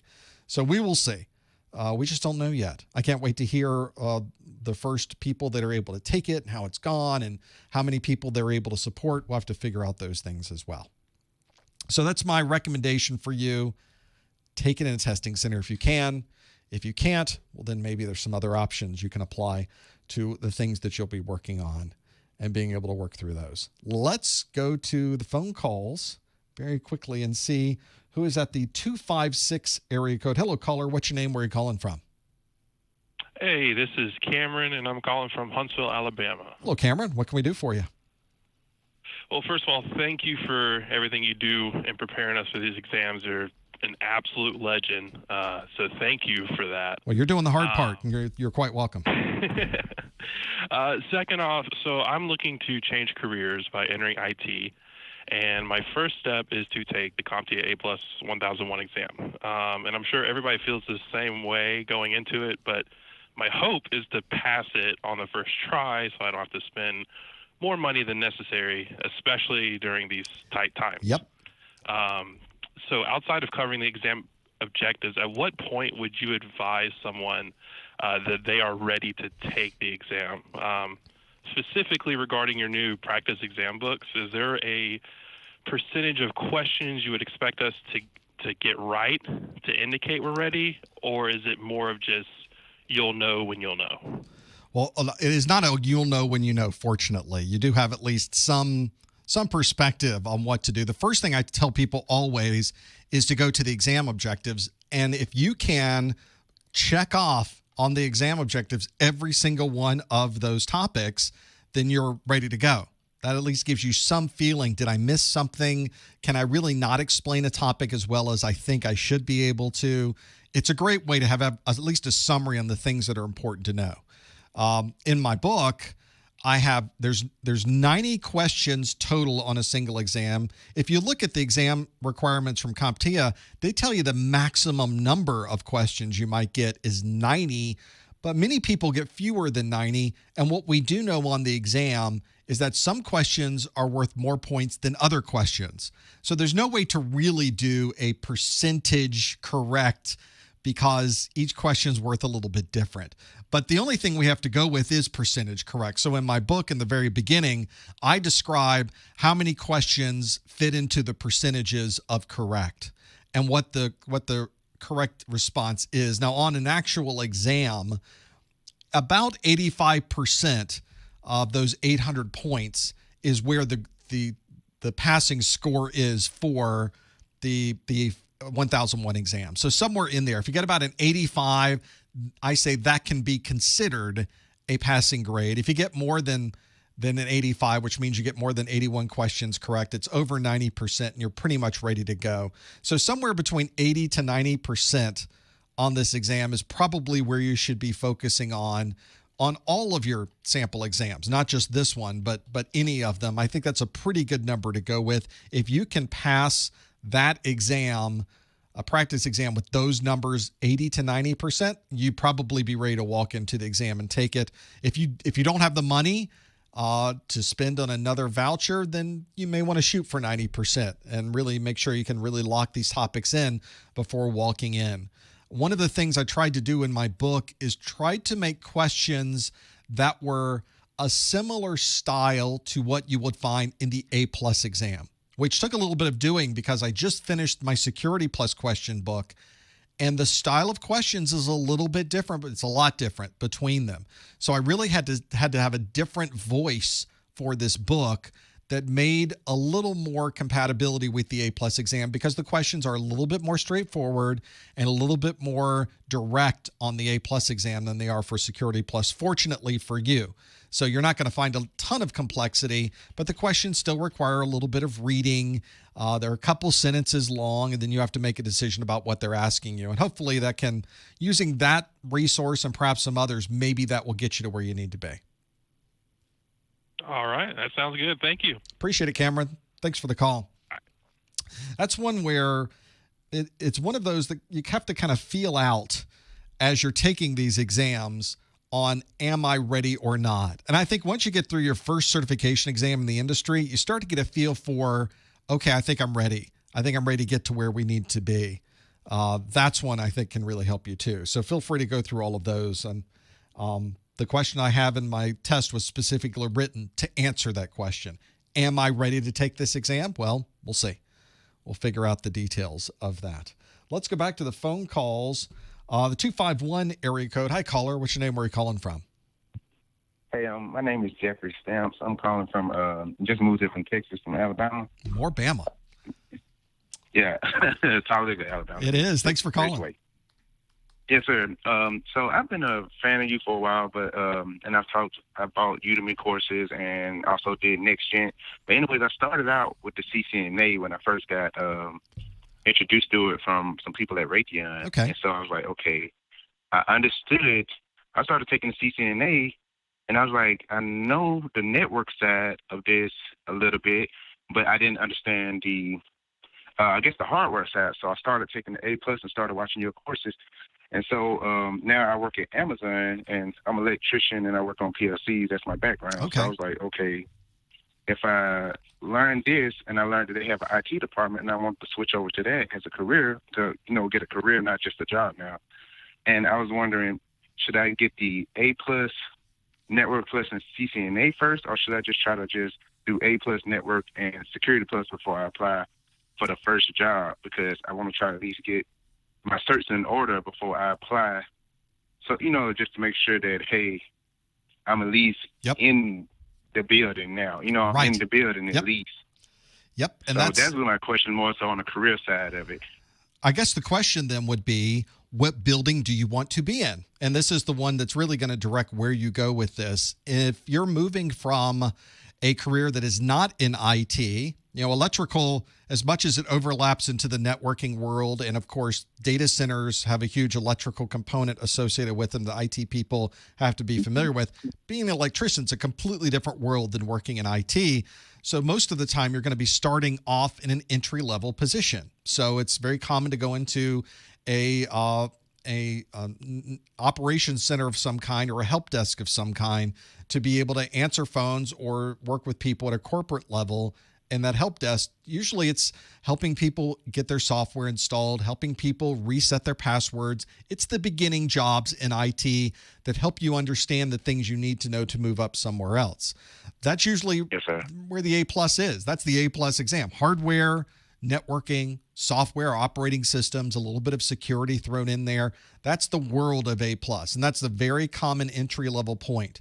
Now, some of your background, though, some of the things you've done, maybe not professionally, but some of the things you've done for yourself have been around the network, or learning more about the type of networking technologies, and especially some of the things on the CCNA are very network focused. It may be that you find an opening for a network operations center where they need people to answer questions that can help do trace routing and pinging and some basic troubleshooting capabilities.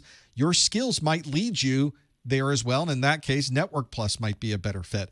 Unless you're going into the federal government, Department of Defense here in the United States, Security Plus is probably not a good entry level for most people. Most security jobs are not entry-level jobs. So having you start off with that certification usually doesn't tend to make sense unless an employer is specifically asking for that. Then obviously, if this employer wants it, then that answers the question for us. That tells us exactly what we need to know. Most employers aren't quite as direct as that, and most employers for these entry-level positions are not going to ask for Security Plus unless it is a job that is directly associated with either working for the federal government or being a partner or provider for the federal government. You may be required to get Security Plus. So it's almost like you have to find out where are the jobs I want, find what those jobs are, and then just start making a list of what their requirements are. And it should spell out perfectly for you and tell you all of these jobs, every single one of them wanted me to have an A+. Only one of them said Network Plus, and this one over here said Microsoft. So you can start making decisions from that on what employers tend to be asking for. If this was a different world we were living in right now, I would tell you to go to a local user group meeting, go to a Microsoft user group meeting, go to a Cisco user group meeting, meet with the people that are there, because those local user group meetings are attended by people who have these jobs already in these companies in your area, and you can ask them straight up, hey, tell me, I'm looking for an entry-level position. What does your organization often look for somebody getting in as an entry level in your help desk or getting an entry level in your network operations center? And they're more than happy to tell you. Obviously, right now, we're not having those types of in-person meetings, so we may have to wait a month or two before we start attending those again, but eventually we will. And by then, maybe you'll have time. We got at least another month at home, right? So this is a great time to study. It's a great time to get our certifications ready to go. It's a great time to kind of work on preparing so that when we come out of this, we'll have used our time wisely, and we'll be able to use that and apply that investment towards something we were really looking to go into in the first place. That's my recommendation is do a little research to find out what people are looking for and have them determine how you're going to steer the ship. Okay. Well, thank you. That's pretty much it. Thank you for everything, though. Thank you for calling. I appreciate it. Best of luck. That's always a good thing. If you're in that position where you can now start doing the research, we often don't think of doing that, but go out to dice.com, go out to monster.com, go out to whatever the popular LinkedIn these days, or the popular sites where people are posting their jobs, and see what they're asking for. Maybe you make your own spreadsheet. You know, job number 1, job number 2, job 3, job 4, job 5. Maybe they're all very similar jobs from different companies. What are they asking for? What minimum formal education are they looking for? What minimum industry certification are they looking for? What minimum years of experience are they looking for? But one thing I will ask you, one thing I'll recommend for you, is to never disqualify yourself based on the requirements from a job posting. Almost all of these are jobs that are they're jobs that are trying to find the best possible person. But in some cases, some of these cases, the best possible person doesn't exist. They're nowhere to be found. So they might want to call you because something on your resume does pique their interest. Oh, this person has done this type of thing. They say they list out this particular level type of experience. They've worked with this technology before. Let's give them a ring and see if they happen to work into what we're doing. That's what I would recommend you do as well. Never disqualify yourself for a job, regardless of what they're asking for. Let's go to another call to the 571 area code. Hi, caller. What's your name? Where are you calling from? Hey, how you doing? My name is Chris. I'm calling from Virginia. Hi, Chris. What can we do for you? Virginia. Yes. So I recently had so currently I work at Uber Ethics, and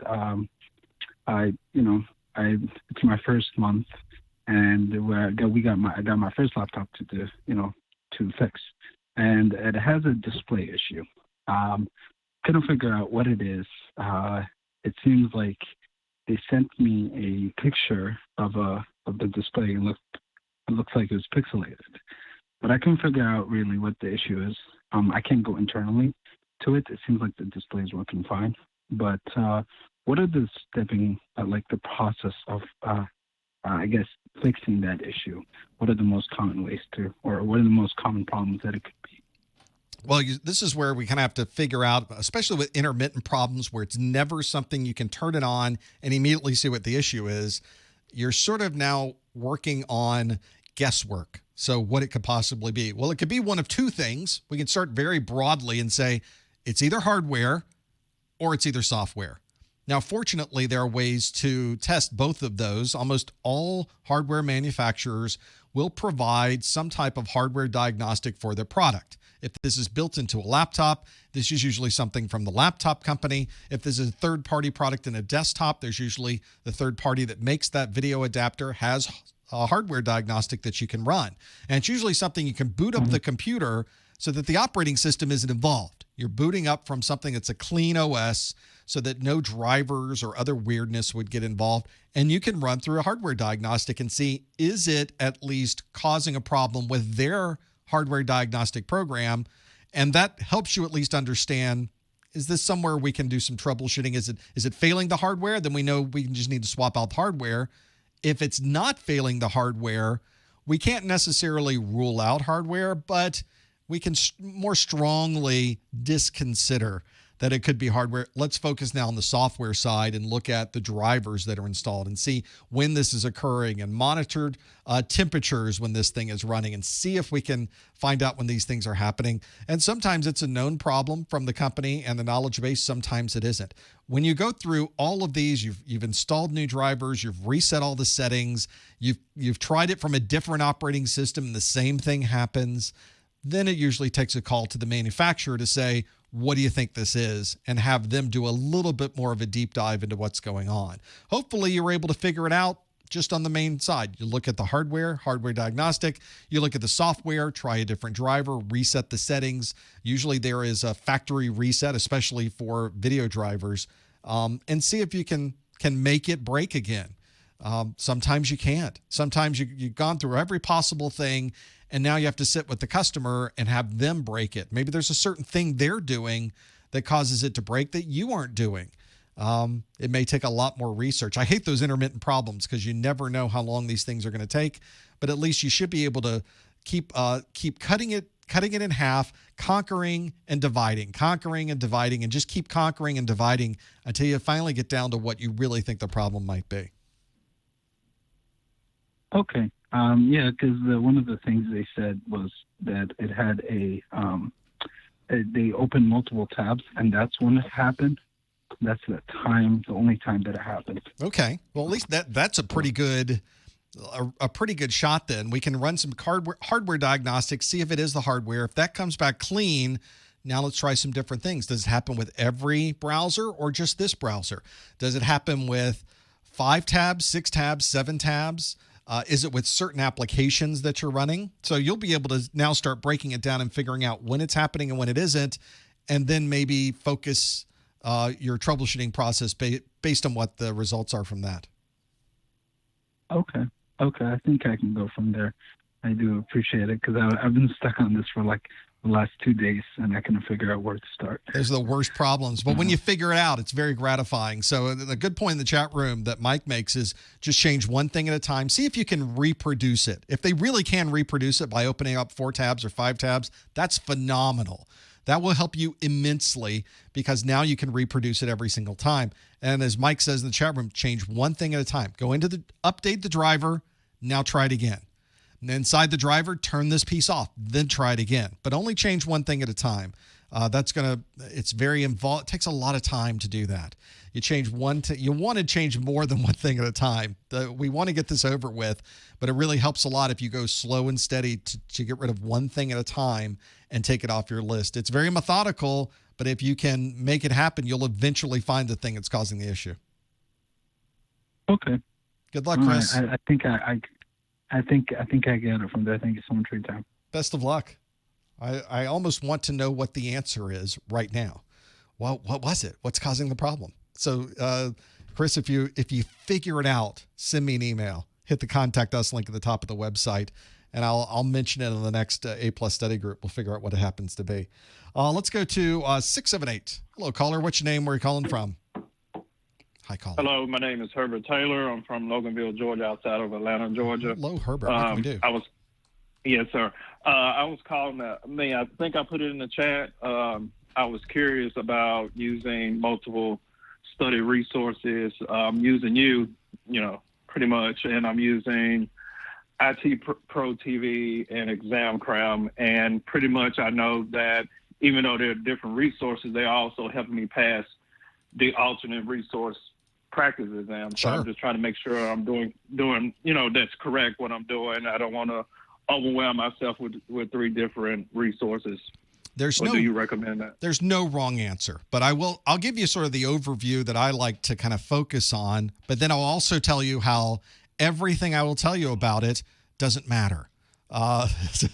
So we'll step through that. You've probably seen on my website, there is a set of A+ study resources. You can click on the A+ training, either the A+ training for Core 1 or Core 2. Yes, sir. And at the bottom is an A+ study resource page where I mention it's great to watch videos because they teach you in a way where you can visually see what's going on versus a book, which is still an important resource to have. And I mentioned on that same page, get a good book. A lot of people will send me notes saying, so I can just watch your videos, right? I'm good. That's all I have to do. I said, well, that's possible considering what your knowledge might be, but that's not the only thing you should be doing. If we're studying for an industry certification exam, there's no shortcuts here. You're not going to be able to leave something out and think that you're able to compensate by watching or doing some other thing. Each one of these things teaches us in a different way. Books teach you in a very different way than videos do. Books are very detailed. They are very dense in the amount of information they can provide you in a short period of time. Videos cannot provide you with that same level of information in the same time period because of the way that video works. So it's very, very useful to have a book along with your videos. I also mentioned plenty of hands-on.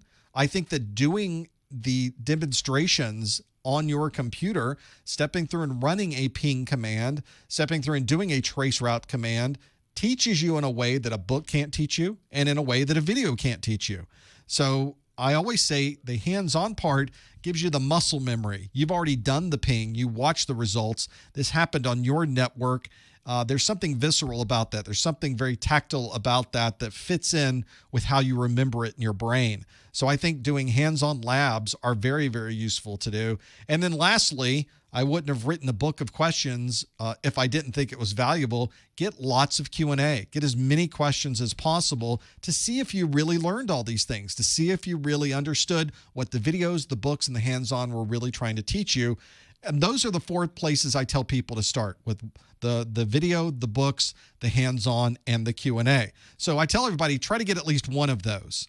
But the challenge is, and people have come to me about this, that they just don't enjoy reading, or maybe they are having a challenge sitting down with a book and just making it through the book. It's just not a great way for them to learn. They find that books are just not quite the way they like to do things.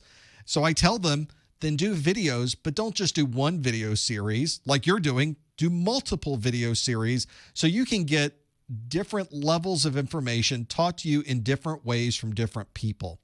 So that's what I always recommend is try to get as many different types of content as possible. But if you can't, try to double up some of these others so that you can compensate for the things you might be missing. And I think you're going to be fine. As long as you have each one of those things. No wrong way of doing it. There's no wrong way. You're absolutely correct, sir. Yeah. Use your exam objectives as the arbiter, though. Download those exam objectives. I even print mine out if I'm studying so I can, with a piece of pencil and a pen, mark through the things that I already know or circle the things that I don't, so that once I go through that entire list and I can explain that exam objective to someone else, I feel like I've got it and I can check it off my list. Ultimately, that is the thing that will be able to tell you if all of the videos and all of the books and all of the hands-on and all the Q&A really helped, is that you'll be able to check that off your list of the exam objectives. Okay. All right. Thank you. Best of luck, Herbert. That's one that you can't go wrong. You just can't. Spend the time going through all of those, and I think you'll be okay. Folks in the chat room, they're talking about the chat that's on my site. Some of you may have even seen, as I was showing this page on my site, there's a 24-hour, 7-day-a-week chat room. There's a general chat room on my site where people can communicate back and forth. So when we're not in these live streams, there's usually somebody hanging out there. You can, of course, put those in there. Some people were saying they were using some browsers like the Brave browser, which is so secure it doesn't work, apparently. The Brave browser just it's a great browser for security. It's a horrible browser for browsing. So that's, some people are saying it doesn't work when I use the Brave browser. The Brave browser breaks so many things on so many sites, including mine, that I can't even come close to recommending it. But boy, is it secure. It's definitely secure. I mean, I understand what it's doing. It's blocking the chat because the chat is not hosted on my site. The chat is hosted on the third party. That is software as a service. It's a cloud-based service that I subscribe to, that I pay for, and you're able to use that cloud-based service, but it's not loaded from the same URL as ProfessorMesser.com. So it blocks it. It says, whoa, that's not secure. I'm blocking it. So that's why it's not working. So you'll have to tell your Brave browser to be a little less brave and trust that that chat is going to be all right for you. It also breaks all of the sales pages on my site. You won't be able to buy anything if you use the Brave browser. You have to try something else. Try Chrome. Try Firefox. I like the idea of the Brave browser. It's just this is the problem we run into with IT security, and this is me speaking as a former IT security professional, is that it breaks so much stuff. When you start turning up the security, you start turning down the functionality, always, and being able to do that. So that's the challenge, is that you'll have to turn down, you can use the Brave browser, because you're going to have to turn down the type of security or make an exception for certain security features to have those work properly on my site and with many other sites as well. Just one of those challenges in dealing with all of those. Question people asked, do I have a book for Core 1? It is not on my website. I literally finished this book yesterday. Finally got everything up and running, and it is my practice exam book. It is not a textbook. I probably will not write a textbook because I just don't have the ability to do it. I just do not have, I don't have the patience to write a textbook. My practice exam books, this single book took months to write as it was. I can only imagine doing a textbook and having to go through this. This is my Core 1 practice exams book that has in it 3 separate practice exams, practice exam A, B, and C. Each one of these 90 questions long, 5 performance-based questions and 85 multiple choice-based questions on each one of those.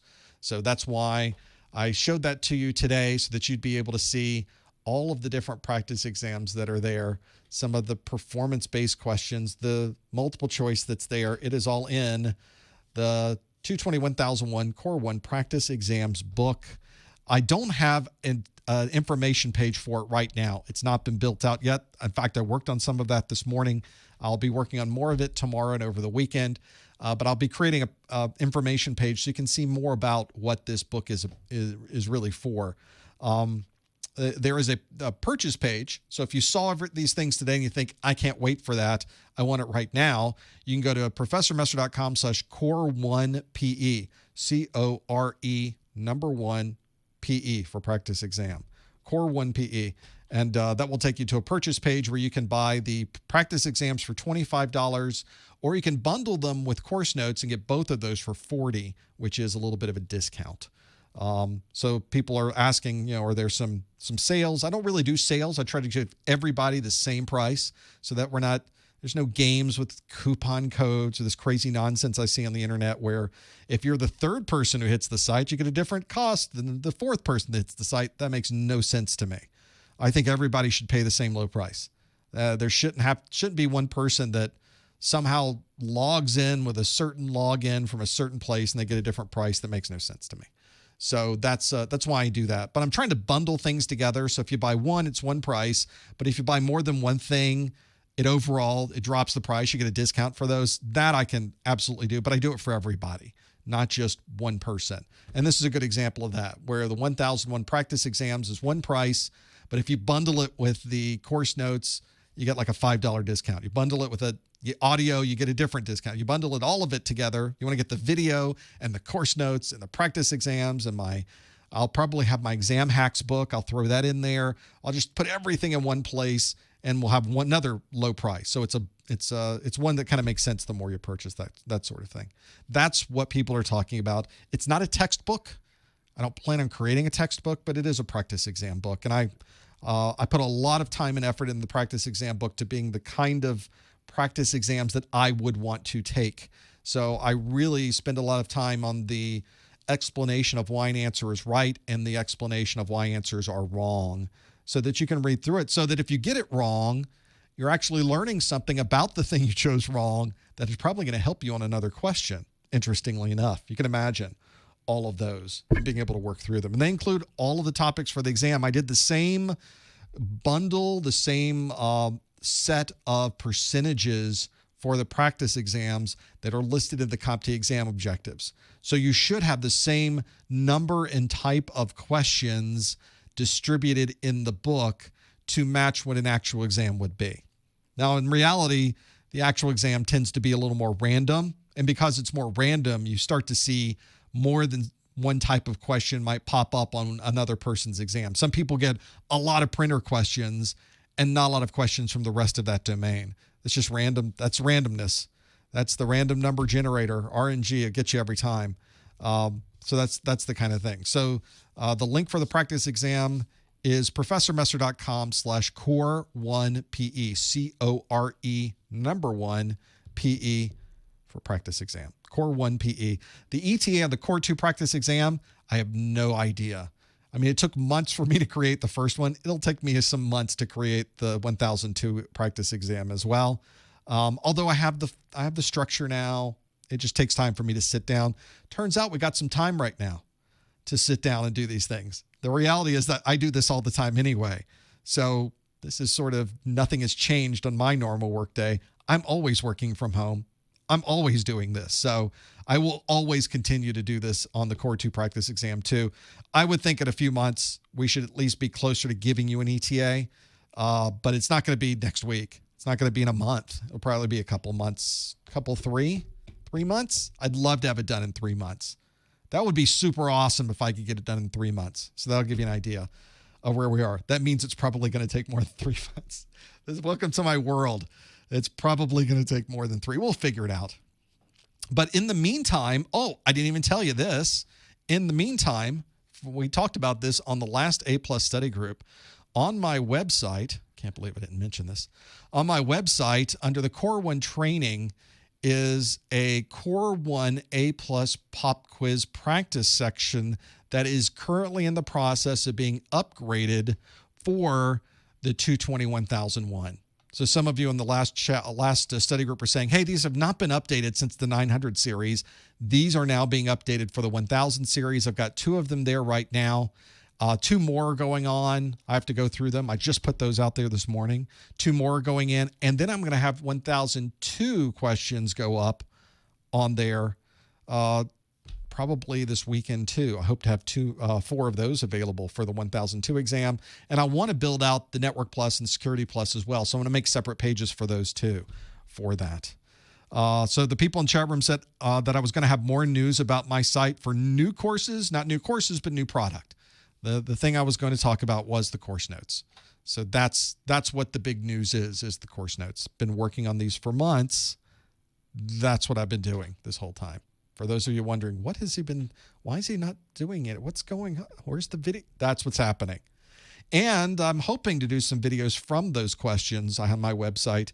I want to do a QA video that goes through each question, and very similar to what we did in our study group. I want to give you the why this question was right and why these other questions were wrong, so that you can get a summary of those, because that's not really well spelled out on the website. So there'll just be some extra things that go along with it.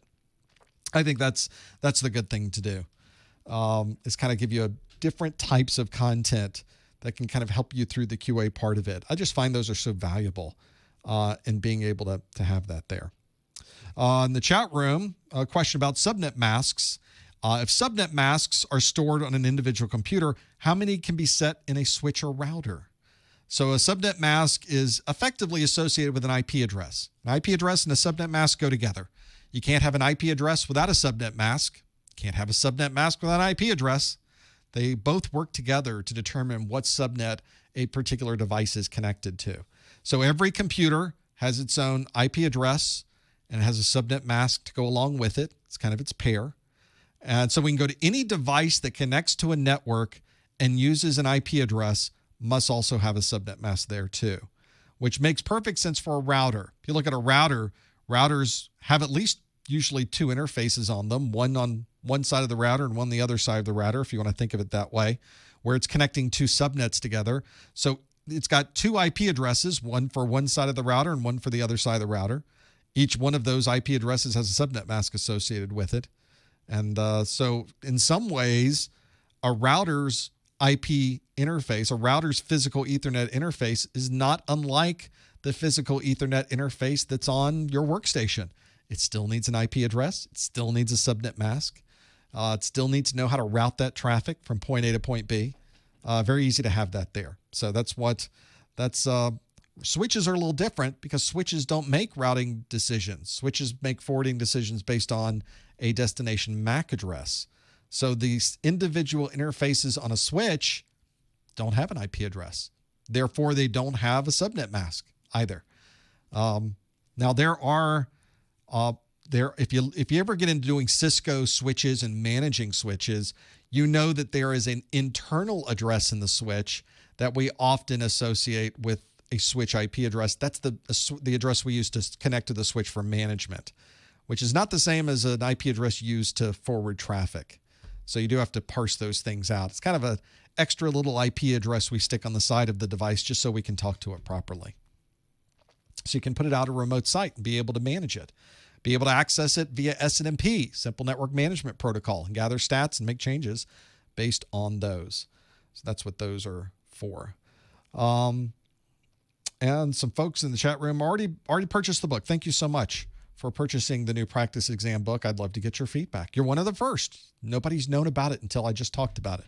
So thank you very much for your support with that. I'm very proud of that book. I've spent a lot of time on that book, and I love the way it turned out. So hopefully you'll find some value in it as well.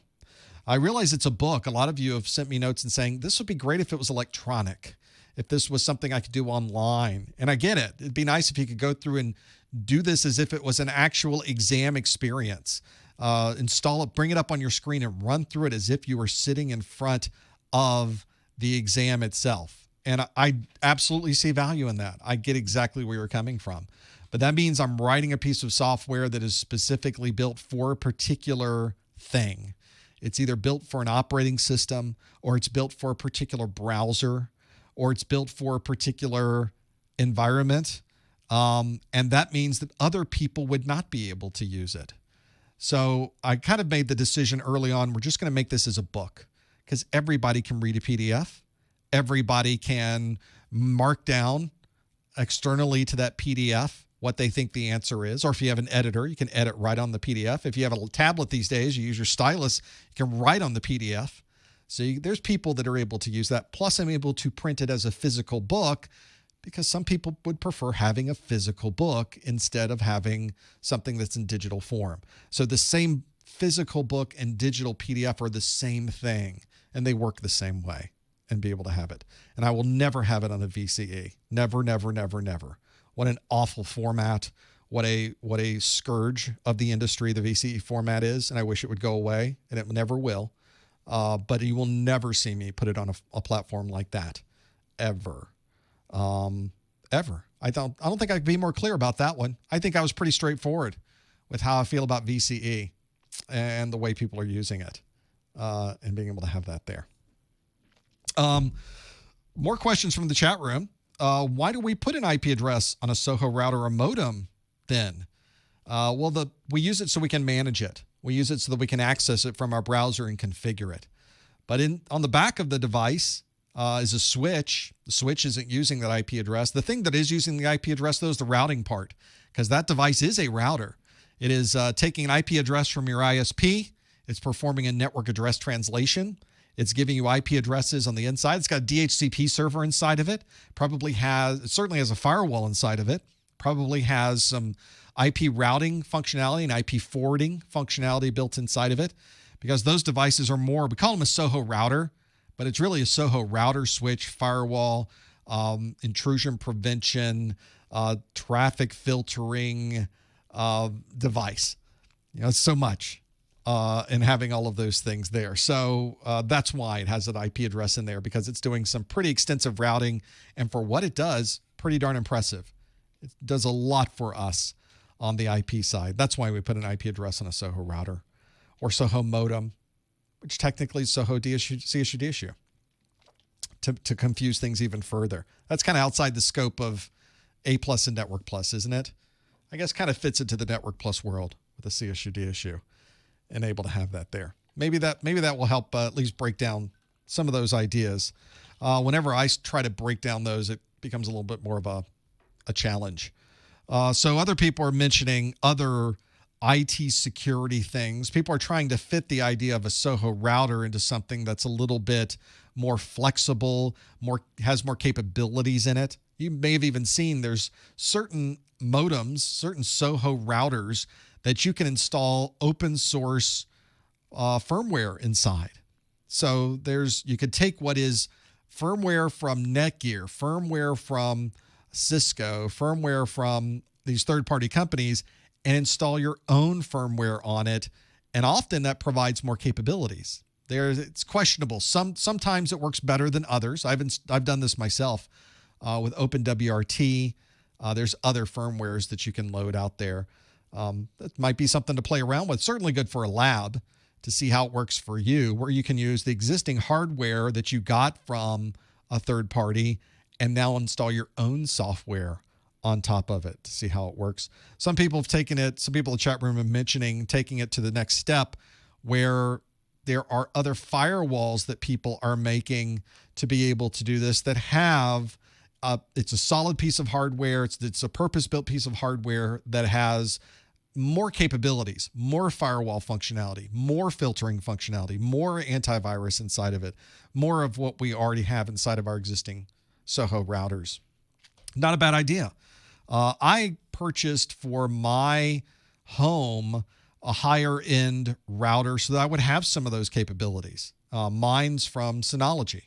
So I got a Synology wireless router, but it's built on Linux. So I've got a huge number of functions inside of that device, and it's very fast and very capable and kind of designed for a larger small office environment, except it's in my home. But at the time, I had 3 college students living with me. They're all mine. And me on top of that, and my wife. So all of us, all at the same time, I figured I needed a small office, purpose-built, very fast device to be able to manage all of our traffic inside of our house. And I was not wrong. And it has held up amazingly well. One of those kids has already moved out, so I'm left with 2. And me and the wife. Still glad I have the bigger firewall, though, because that's really, really useful to have that there. Another A+ question in the chat room. How many hours in a day of training should we use to pass the A+ exam? Well, the answer is however many you got. The real answer to figure out how long it's going to take to pass the exam is how much time you're able to put into the studies to be able to get through the exam objectives. Some people can study and learn very quickly. I have had people start from ground zero and take their exam 2 weeks later and pass it. I've seen it. They're just very fast in how they were able to learn this content and how much time they were able to spend learning the content. And then I have some people that take 6 months. It takes me a year to get through a certification exam. There's too much other things going on in my world. I don't have the time to spend hours a day studying. I have less than an hour a day to spend studying. So that's the real challenge for me, is finding the time. And then on top of that, how well can I study? Am I fast at learning this topic? Am I slow at learning this topic? Do I need more labs to learn this better? Am I getting it? That's one of those things. I just can't. I can't really put a time for anyone. I would say the average, though, for most people, that would be an average, is probably about 3 months per exam. So on average, 3 months is probably a little bit high end, probably somewhere between 2 and 3, but I think 3 is a good number. On average, I think 3 months is probably what people spend, but there's a pretty big standard deviation there. It varies widely, is what I mean by that. It's not always close to 3 months. It's really a wider grouping around 3 months than you would imagine for this. So it's up to you. It's how fast it takes for you to be able to study these things. One has to wonder where these things come from. Figure out what makes sense for you. People in the chat room are mentioning, so buying a router is kind of a challenge. How do you find a router/firewall that's right for you? Boy, that's a good question, because if you've ever shopped for a wireless router online for home, it is ridiculous. You can't compare anything. You almost have to forget about the websites, because they're really trying to sell you on things that don't make a lot of sense. You really have to think about how you use your wireless network internally. So for instance, with me, I realized that I had a lot of people in my house.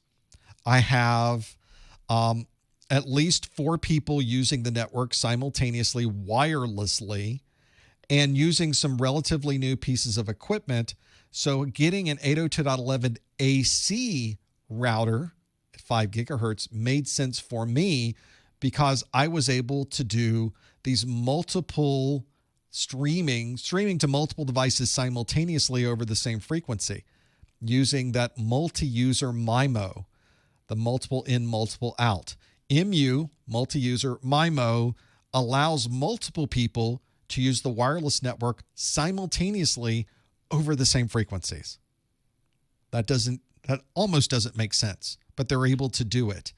And they're able to set up individual streams to people so that you're able to distribute the available amount of throughput to these multiple devices simultaneously, which really helps for streaming. So I could stream on a television downstairs.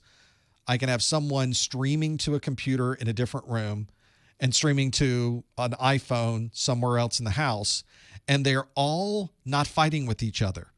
They all have got their own stream of traffic, and they're all not conflicting or fighting over the same resources. As long as all those devices are AC devices, all using that 5 gigahertz frequency on my 802.11 AC. So I realized very early I need an AC router. So already you kind of get rid of a lot of things. Now, what types of speeds does this need to support? What type of features do I like to see in it? What type of filtering do I need to have? For me, I do a ton of static routing because I have multiple networks at my home. It's connected to my business. So I need a way to route between those 2 networks, but still keep them separate. I also like to have some monitoring of those. The Sonology gives some great monitoring of who's connected and what they're doing. I don't want too much monitoring, because sometimes you don't need to know. And I prefer not knowing the details of what people are doing on the internet. I just want bandwidth. How much bandwidth is coming from here? Are there any errors?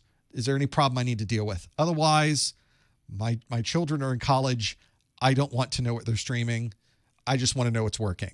I don't want to get the call like, Dad, the internet's down. You got to fix it. So I wanted something reliable to be able to do that. And the Synology worked great for me.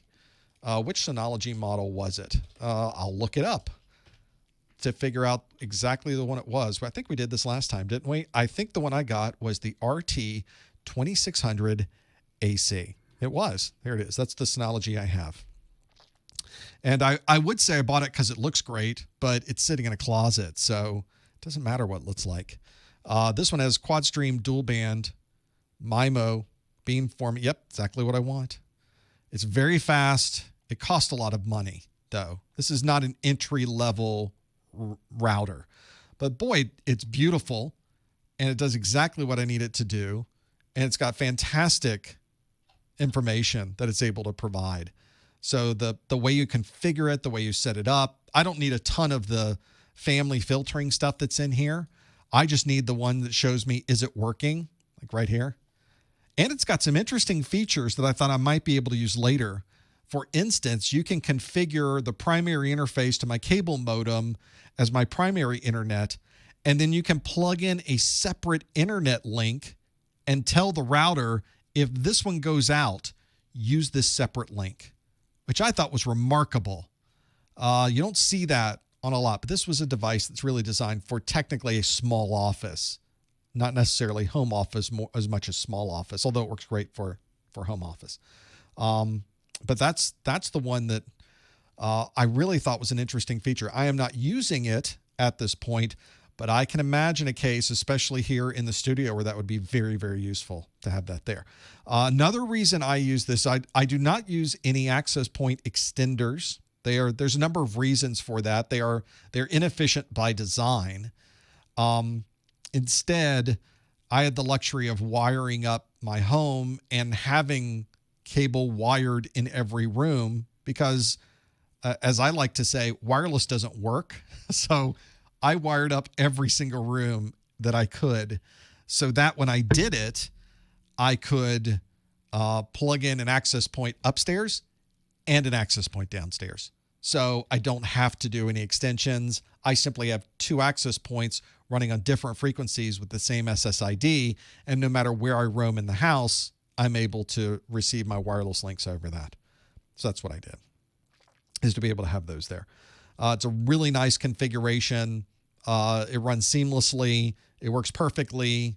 That's what I needed. And it turns out those are two different access points. The one upstairs is the Synology, and the one downstairs is just a Netgear, kind of a higher-end Netgear that I've had for a very long time.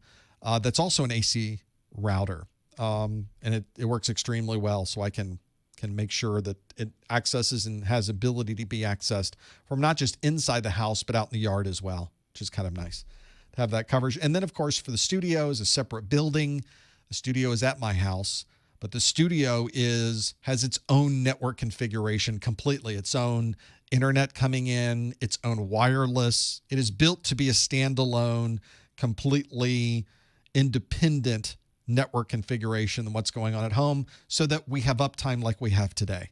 So that I'm the only one using this bandwidth, so that you don't have any problems seeing the stream, or we minimize those. You have minimal problems doing that. I don't have two internet providers. I was hoping to have two internet providers so that I can use some of those capabilities. Where I happen to live, just doesn't make sense to bring in a second one. And the primary one I'm using, which is Comcast's internet connectivity, has been very solid for us. If you've been watching these streams over the last number of years, we've been doing pretty well. We have very few problems with the stream. Have there been problems? Yes, but there's problems with every ISP. Having a separate ISP doesn't help me much. I thought one of the things that I would do is I have a Verizon hotspot. I thought this would be the perfect thing to use, so that it's LTE, it's got plenty of bandwidth. I could even stream at 720 if I wanted to over it. The problem is that if my Comcast goes out, everybody in the neighborhood hops on their Verizon. So everybody else has got a hotspot or they're on their phones. And the moment the primary internet link goes out, the hotspot connectivity goes to zero. So having the backup provides me with zero backup. I probably should just cancel it.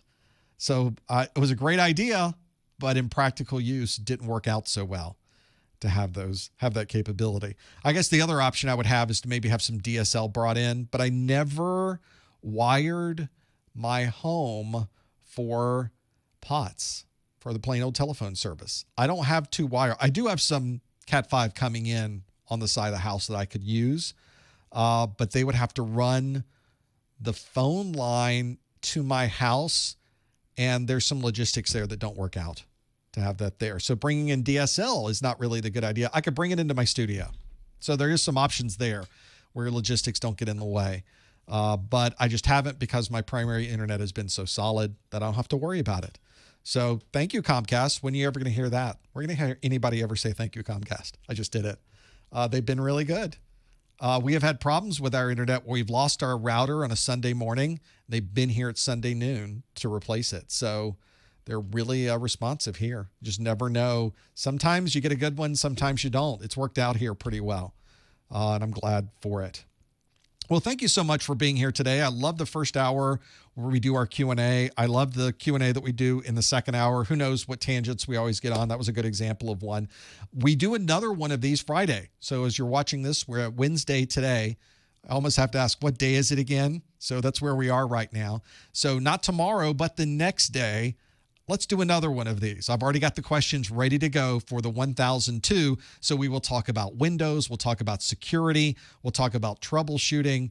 I'll be in the 220 1002 study groups that we've got set up for unusually for a Friday. We never do them on a Friday. So we'll do them on Friday and see how that goes as well. We'd love to have you come back for that. We never seem to have a shortness of things to talk about on the study group, and that's because you are here helping us all the way through it. Thanks for joining us. We'll see you Friday or the next time on the A+ study group. Thanks, everyone.